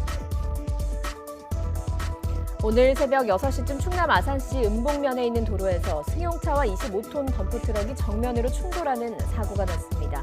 이 사고로 30대 승용차 운전자 등 2명이 숨졌고 2명은 중상을 입어서 병원으로 옮겨졌습니다. 사망자와 부상자들은 근처 산업단지로 출근하던 직장 동료들인 것으로 조사됐습니다. 가짜 발기부전 치료제를 판매한 성인용품 판매점 운영자가 경찰에 적발됐습니다. 50대 A씨 등 7명은 중국 등에서 제조된 가짜 발기부전 치료제를 약사 면허나 전문 지식 없이 소비자들에게 판매한 혐의를 받고 있습니다. 검찰은 이들이 운영하는 업소에서 시가 2억 8천만 원어치 가짜 발기부전 치료제 총 2만 3천 개를 압수했습니다. 식품업체 작업자가 건조 오징어를 신발로 밟아 펴는 영상이 온라인에서 논란이 된 가운데 식품의약품안전처가 해당 업체를 찾아 관할 관청에 행정처분을 의뢰했다고 밝혔습니다.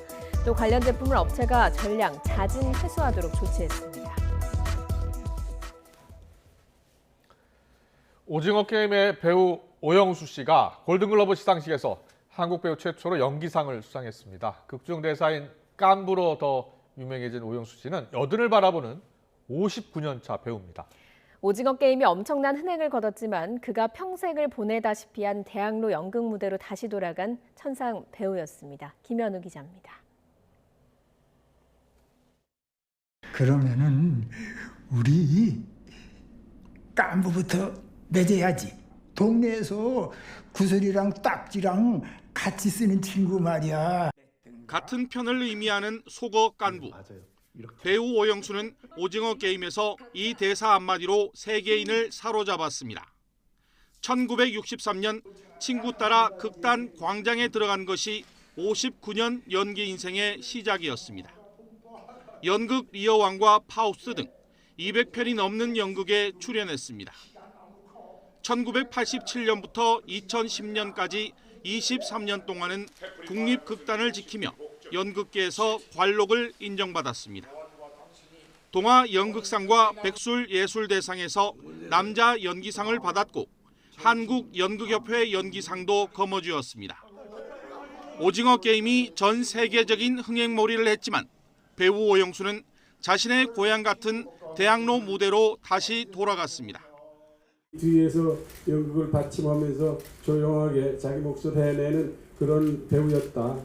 확실하게 해내는 그런 배우였다고 생각하고 있었죠. 여든을 바라보는 나이에 한국 배우 첫 골든 글로브 트로피를 안게 된 오영수는 우리 대중문화의 자존심을 지켜 세웠습니다. 수상 소식을 듣고 생애 처음으로 내가 나에게 괜찮은 놈이야라고 말했습니다. 이제 세계 속의 우리가 아니고 우리 속의 세계입니다. 오영수는 오징어 게임 흥행 이후 깐부라는 대사를 이용한 한 치킨 프랜차이즈의 모델 제의를 받았지만 극중 대사를 이용해 광고를 찍는 것은 작품의 의미를 훼손한다며 거절해 잔잔한 감동을 전했습니다. YTN 김현우입니다. 네, 그럼 여기서 배우 오영수 씨의 한국인 최초 골든글러브 TV 드라마 나무조연상 수상 그 의미를 짚어보겠습니다. 하재근 문화평론가 나와 있습니다. 어서 오십시오. 안녕하세요. 네, 혹시 예상하셨습니까?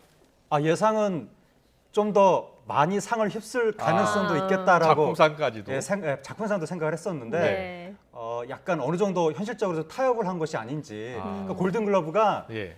미국의 시상식이 굉장히 지금 어떤 인종 편향성 같은 데서 벗어나기 위해서 전향적으로 노력을 하는 추세였거든요. 대표적으로 아카데미도 그렇고. 근데 골든글러브가 오히려 이런 때일수록 예. 남들이 변할수록 우린 변하면 안 돼. 라고 하면서 그런 겁니까? 백인 위주의 보수성을 지키는 보루를 지금 자처한 것이 아닌가 그런 느낌이 있었는데 예. 요번에 그들의 그러한 생각이 깨지지 않을까라고 기대를 했었으나 약간 완전히 깨지지는 않고 아마 나무 조연상으로 타협을 한 것이 아닌가 그렇게 생각이 드는데 어쨌든 우리 입장에서는 정말 감격스러운 성과가 나타났습니다. 감격스러운 이유가 어찌 됐든 한국 배우가 이 골든글러브에서 연기로 상을 받은 게 처음인 거잖아요. 그렇죠. 네. 처음이고 그러니까 뭐 작품에 대한 인정도 그렇고 연기에 대한 인정도 그렇고 예. 미국의 주요 시상식들이 철저하게 백인 위주이기 때문에 동양인을 이렇게 생각한다는 것을 상상하기 어려웠고 더군다나 연기 자체가 한국어 연기잖아요. 예. 골든글러브가 철저하게 영어 위주로 그동안 시상을 해왔는데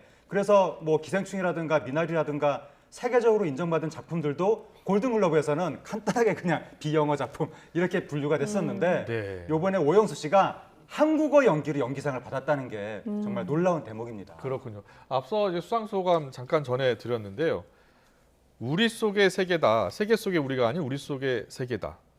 이 표현이 되게 감동적이에요. 예, 그러니까 이제 오영수 씨가 생애 처음 난 괜찮은 놈이야 이렇게 그렇죠? 생각했다고 네. 말씀하셨는데 그동안 아마 이제 연극계에서 활동을 많이 하시다 보니까 우리 사회 대중문학의 주류 대접을 조금 덜 받는 경향이 있잖아요, 연극계가. 네, 네. 그러다가 지금 전 세계에 화려한 스포트라이트를 받는 그러한 상을 받게 되니까 정말 감격스러우셨을 것 같고 그리고 세계 속의 우리가 아닌 우리 속의 세계다라고 하면서 우리의 위상이 이렇게 세계적으로 그렇죠. 높아졌구나 이거를 실감하신 것 같은데 이러한 것에 대해서 저 같은 사람도 이렇게 놀라고 있는데 저보다 훨씬 먼저 태어나시고 제가 태어나기 전부터 저분이 활동을 하신 분인데 네. 저분이 생각하시기에 한국이 이렇게 올라갈 거라는 걸 옛날에 60년대, 70년대 상상이나 했겠습니까? 네. 60년대에 데뷔한 분이거든요. 예. 정말 감격하신 것 같습니다. 네, 네. 그런데 이런 사실 그 상을 받을 정도로 유명해지게 되면 뭐 광고도 찍고 여러 활동을 하게 되는데 연극으로 다시 돌아가셨어요. 네, 그러니까 저분이 60년대에 원래 연극으로 데뷔해서 나중에 국립극단 단원이 되고 계속해서 지금 소극장에서 그러니까 연극 연기를 네. 하시는 분인데 오징어 게임으로 엄청나게 유명해졌는데도 다시 연극 무대로 돌아가서 그리고 저분이 깐부라는 대사로 유명해졌는데 그 대사를 떠올리게 하는 치킨 프랜차이즈가 있거든요. 예. 네, 거기 있죠. 예. 있는데 거기서 이제 모델 제안이 들어온 거예요. 근데 저분이 작품의 의미를 훼손할 수 없다라고 하면서 그 모델 제안도 거부하고 왜냐하면 오징어 게임이 자본주의 사회 질서를 비판하는 듯한 그런 내용이었는데 자본주의 상업 질서의 꽃이 바로 광고잖아요. 그러니까 극에서 극으로 넘어가면 작품의 의미가 훼손된다라고 하면서 모델 제안까지도 거부하고 지금 아마 제가 알기로는 오늘도 소극장 무대에 서시는 걸로 알고 있거든요. 네. 오늘도요? 네, 오늘도 그 소극장 오늘 무대 시작하기 전에 네. 축하 인사를 많이 받으실 것 같습니다. 오영수 씨 이제 모르는 분은 아무도 없을 거예요. 그렇습니다. 예, 예. 그런데 사실 우리 오징어 게임이 세 개 부문을 올랐잖아요. 나무조연상뿐만 아니라 작품상 또 나무주연상. 근데 앞서 이제 나무주연상 수상도 불발된 거예요. 그렇습니다. 아깝습니다, 이정재. 그러니까 이정재 씨 받을 가능성이 매우 높다고 그러니까요. 봤거든요. 그래서 골든글러브가 아까도 말씀드렸지만 우리는 보루다. 우리는 남들이 다 변할수록 우리는 변하면 안 된다. 그러한 백인 위주의 보수성을 계속 지키려고 한 것은 아닌가 예. 그런 느낌이 드는데 바로 그러한 보수성 때문에 작년에도 굉장한 비난을 받았었고 예. 특히 한국어 작품을 많이 외면했다고 해서 특히 비난을 많이 받아서 최소한의 상식이 있다면 올해는 굉장히 전향적으로 상을 많이 주지 않을까 그렇게 기대를 했었지만 미국의 백인 사회의 보수성이라는 건 여전히 강력한 것 같습니다. 예, 뭐 그래도 2020년에는 기생충, 2021년에는 미나리, 그리고 올해는 오징어 게임, 뭐 이렇게 K 콘텐츠가 계속 수상 후보에 오르는 것 자체로도 너무 감격스럽거든요. 후보에 오르는 것 자체가 매우 놀라운 거죠. 네. 아까도 말씀드린 것처럼 골든글러브가 철저하게 영어 위주로 그렇게 시상을 했던 데였는데 그래서 지난번에 뭐 기생충 이런 작품들도 비영어 작품 이렇게 간단하게 네. 분류를 해서 그렇게 비난을 많이 받았는데 이번에 한국어 작품한테 무려 작품상 후보 지명까지 하고 주연 배우 후보 지명도 하고 또 조연 배우는 상을 주고 이랬으니까 그들 나름으로 봐서도 상당히 길을 꺾은 거고. 근데 정말 놀라운 게 지금 올해 골든글러브의 그러한 보수성 때문에 미국의 스타 배우들, 주요 영화사, 또 방송사 다 지금 이 골든글러브를 보이콧하고 있거든요. 예. 올해 그래서 시상식을 못했어요, 행사를. 그냥 시상자 선정 결과만 발표했거든요. 예. 그런 정도 상황, 그렇게 핀치에 몰렸는데도 불구하고 여전히 작품상은 한국어 영화한테는 주지 않은 것 같습니다. 그러니까요. 지금 생중계도 다 안 하기로 했고 네. 그래서 또 주요 배우들도 불참하고 그렇습니다. 그런 상황 속에서 지금 일단은 수상작이 발표가 됐는데 골든글로브 주최 측도 쇄신안을 나름대로 발표하지 않았습니까? 그러니까 여기가 헐리우드 외신 기자협회라는 데서 이제 주관을 하는 건데 거기가 흑인이 한 명도 없다는 거예요. 그것 때문에 굉장한 비난을 받았고 내부 부패 문제에다가 성차별 문제 이런 게 잇따라 불거지면서 완전히 미국 영화계가 일제히 등을 돌리는 상황이 된 거예요. 그래서 작년 연말에 쇄신안을 발표했는데 이사회에 여성 비중 3분의 2, 유색인종 3분의 1 하겠다. 라고 하면 약속 지켰습니까? 여성하고 유색인종을 100%로 하겠다는 건지 그건 좀 애매하거든요. 3분의 2하고 3분의 1 합치면 100%잖아요. 이 부분 나중에 지켜봐야 될 것 같고 그다음에 외부 전문가 3명 포함해서 다양성 부문 대표 만들겠다. 외부 CEO 영입하겠다. 그리고 전미 흑인 기자협회, 아시아계 기자협회, 히스패닉 기자협회에서 신규 회원을 받아들이겠다. 이렇게 쇄신안을 발표했는데 과연 내년, 내후년에는 어떤 모습을 보이게 될지 이게 우리나라에서도 조금 지켜보고 있고 미국의 스타들, 뭐 영화사, 방송사에서도 다 지금 지켜보고 있는데 여전히 의구심이 가시지 않으니까 올해는 어쨌든 전면 보이콧이 이루어진 것 같습니다. 어찌됐든 오징어 게임이 다른 후보에도 굉장히 다른 시상식의 후보에도 굉장히 많이 올라가 있고 또 에미상이요 올해 9월에 열릴 예정인데 여기에도 또 기대가 된다 이런 이야기가 나오고 있거든요. 에미상도 지금 기대가 되고 있는데 미국의 영화의 아카데미가 있다면 TV에는 에미상이 있다라고 하는 양대 시상식인데 지금 미국 매체들이 벌써부터 에미상 수상 가능성이 있다 이런 식으로 보도를 하고 있는 거예요. 에미상의 그 전초전이라고 하는 크리스틱 초이스 어워즈라는 데서 3개 부문 후보에 이미 올라 있고 베스트 드라마 시리즈, 외국어 드라마상, 최우수 남자 배우상 후보에 올라 있는데 이런 추세로 가면 에미상 후보에도 오를 거라 후보는 당연히 오를 것이고 수상도 할 거라고 미국 현지에서 이미 이야기가 나오고 있는데 우리나라에서 에미상 후보 그동안 많이 했거든요. 근데 그동안은 국제 에미상, 일종의 뭐 외국어 영화상 비슷한 거에서 많이 했었고 이번에는 프라임 타임 에미상, 본상에 해당하는 거기에서 후보와 수상 가능성이 매우 커지고 있는데 문제는 시간이 지금 당장 하는 게 아니라 올해 7월 달에 후보 발표하고 9월 달에 하기 때문에 머나먼 미래의 일이거든요. 그 사이에 또 어떤 일이 벌어질지 이 부분은 좀 지켜봐야 되겠습니다. 네, 알겠습니다. 지금까지 오영수 배우의 수상 의미를 하재근 문화평론가와 짚어봤습니다. 오늘 말씀 잘 들었습니다. 고맙습니다. 고맙습니다.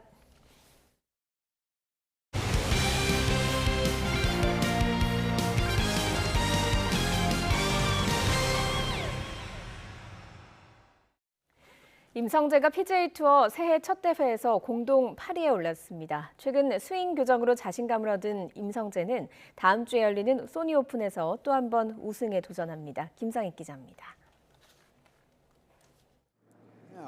임성재가 마지막 날 아쉽게 역전 우승에 실패했습니다.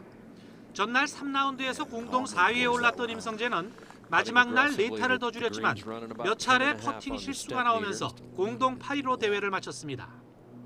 전 시즌 우승자 38명만 초청받은 이 대회에서 지난해 공동 5위에 오른 데 이어 2년 연속 상위권을 지켰습니다. 초반에 좀 어이없는 실수를 많이 해서 좀 분위기를 못한 게 좀 아쉬웠지만 그래도 뭐 새해 첫 대회부터 이렇게 탑10 안에 들어서 그래도 만족스러운 경기였던 것 같아요. 지난해 말부터 스윙 교정으로 예전의 컴퓨터 아이언샷을 되찾은 임성재는 다음 주 열리는 소니 오픈에서 또 한 번 우승에 도전합니다. 스윙할 때 작년보다 좀 미스샷도 좀 줄어들고 좀 정확도가 더 생겨서 앞으로도 좋은 경기 펼칠 수 있을 것 같아요. 대회 우승은 마지막 날 8타를 줄여 34언더파 PGA 투어 최다 언더파 신기록을 기록한 호주 캐머런 스미스에게 돌아갔습니다. 1라운드부터 4일 내내 선두를 놓치지 않은 스미스는 세계 1위 존 람의 막판 추격을 한타 차로 따돌려 개인 통산 4번째 우승을 달성했습니다. We spoke about it earlier in the day. We wanted to get to 35 under. We missed it by one. So in that sense disappointing, but happy to come away with the W. 4년 만에 왕중왕전에 출전한 김시우는 17언더파 공동 23위로 경기를 끝냈습니다. YTN 김사익입니다. 코로나 백신 미접종을 이유로 입국이 거부됐던 남자 테니스 세계 1위 조코비치가 호주 정부를 상대로 벌인 소송에서 승리해서 구금에서 풀려났습니다. 호주 멜버른 법원은 오늘 심리에서 조코비치에 대한 호주 정부의 비자 취소 결정이 비합리적이라고 판결하면서 석방을 명령했습니다. 이에 대해 호주 정부 측은 석방에는 동의하면서도 법원 결정과 별개로 조코비치에게 추방 명령을 내리는 방안을 검토하고 있다고 밝혀 오는 17일 개막하는 호주 오픈 출전은 여전히 불투명합니다. 오늘 오후까지는 초미세먼지에 대한 대비가 필요했다면 퇴근길에는 미끄럼 사고에 대한 대비가 필요합니다. 퇴근길 서쪽 지방을 시작으로 점차 곳곳으로 눈비가 확대되겠고요. 제주 산간에는 최고 30cm 이상의 폭설이 쏟아지겠습니다. 또 강원과 서해안에도 최고 5cm, 서울 등 그 밖의 지역은 1에서 3cm의 눈이 내려 쌓이겠습니다. 여기에 찬바람이 불며 기온도 크게 떨어집니다. 강추위 속에 눈비가 얼어 빙판을 이루는 곳이 있을 것으로 보이는 만큼 교통사고와 낙상사고에 각별히 주의해 주시기 바랍니다. 현재 경기 북부와 강원 곳곳에 한파특보가 내려진 가운데 내일 아침에는 기온이 큰 폭으로 떨어지며 강추위가 찾아오겠습니다. 내일 서울 아침 기온 영하 10도, 대전 영하 7도, 광주는 영하 3도가 예상되고요. 낮 동안에도 대부분 영하권을 유지하며 무척 춥겠습니다. 내일 낮 기온 서울 영하 5도, 대전 영하 1도, 대구는 1도가 예상됩니다. 이번 추위는 주 후반까지 길게 이어질 전망입니다. 지금까지 날씨 정보였습니다. 이어서 저녁 종합 뉴스 이브닝 뉴스가 방송됩니다. 시청해주신 여러분 고맙습니다.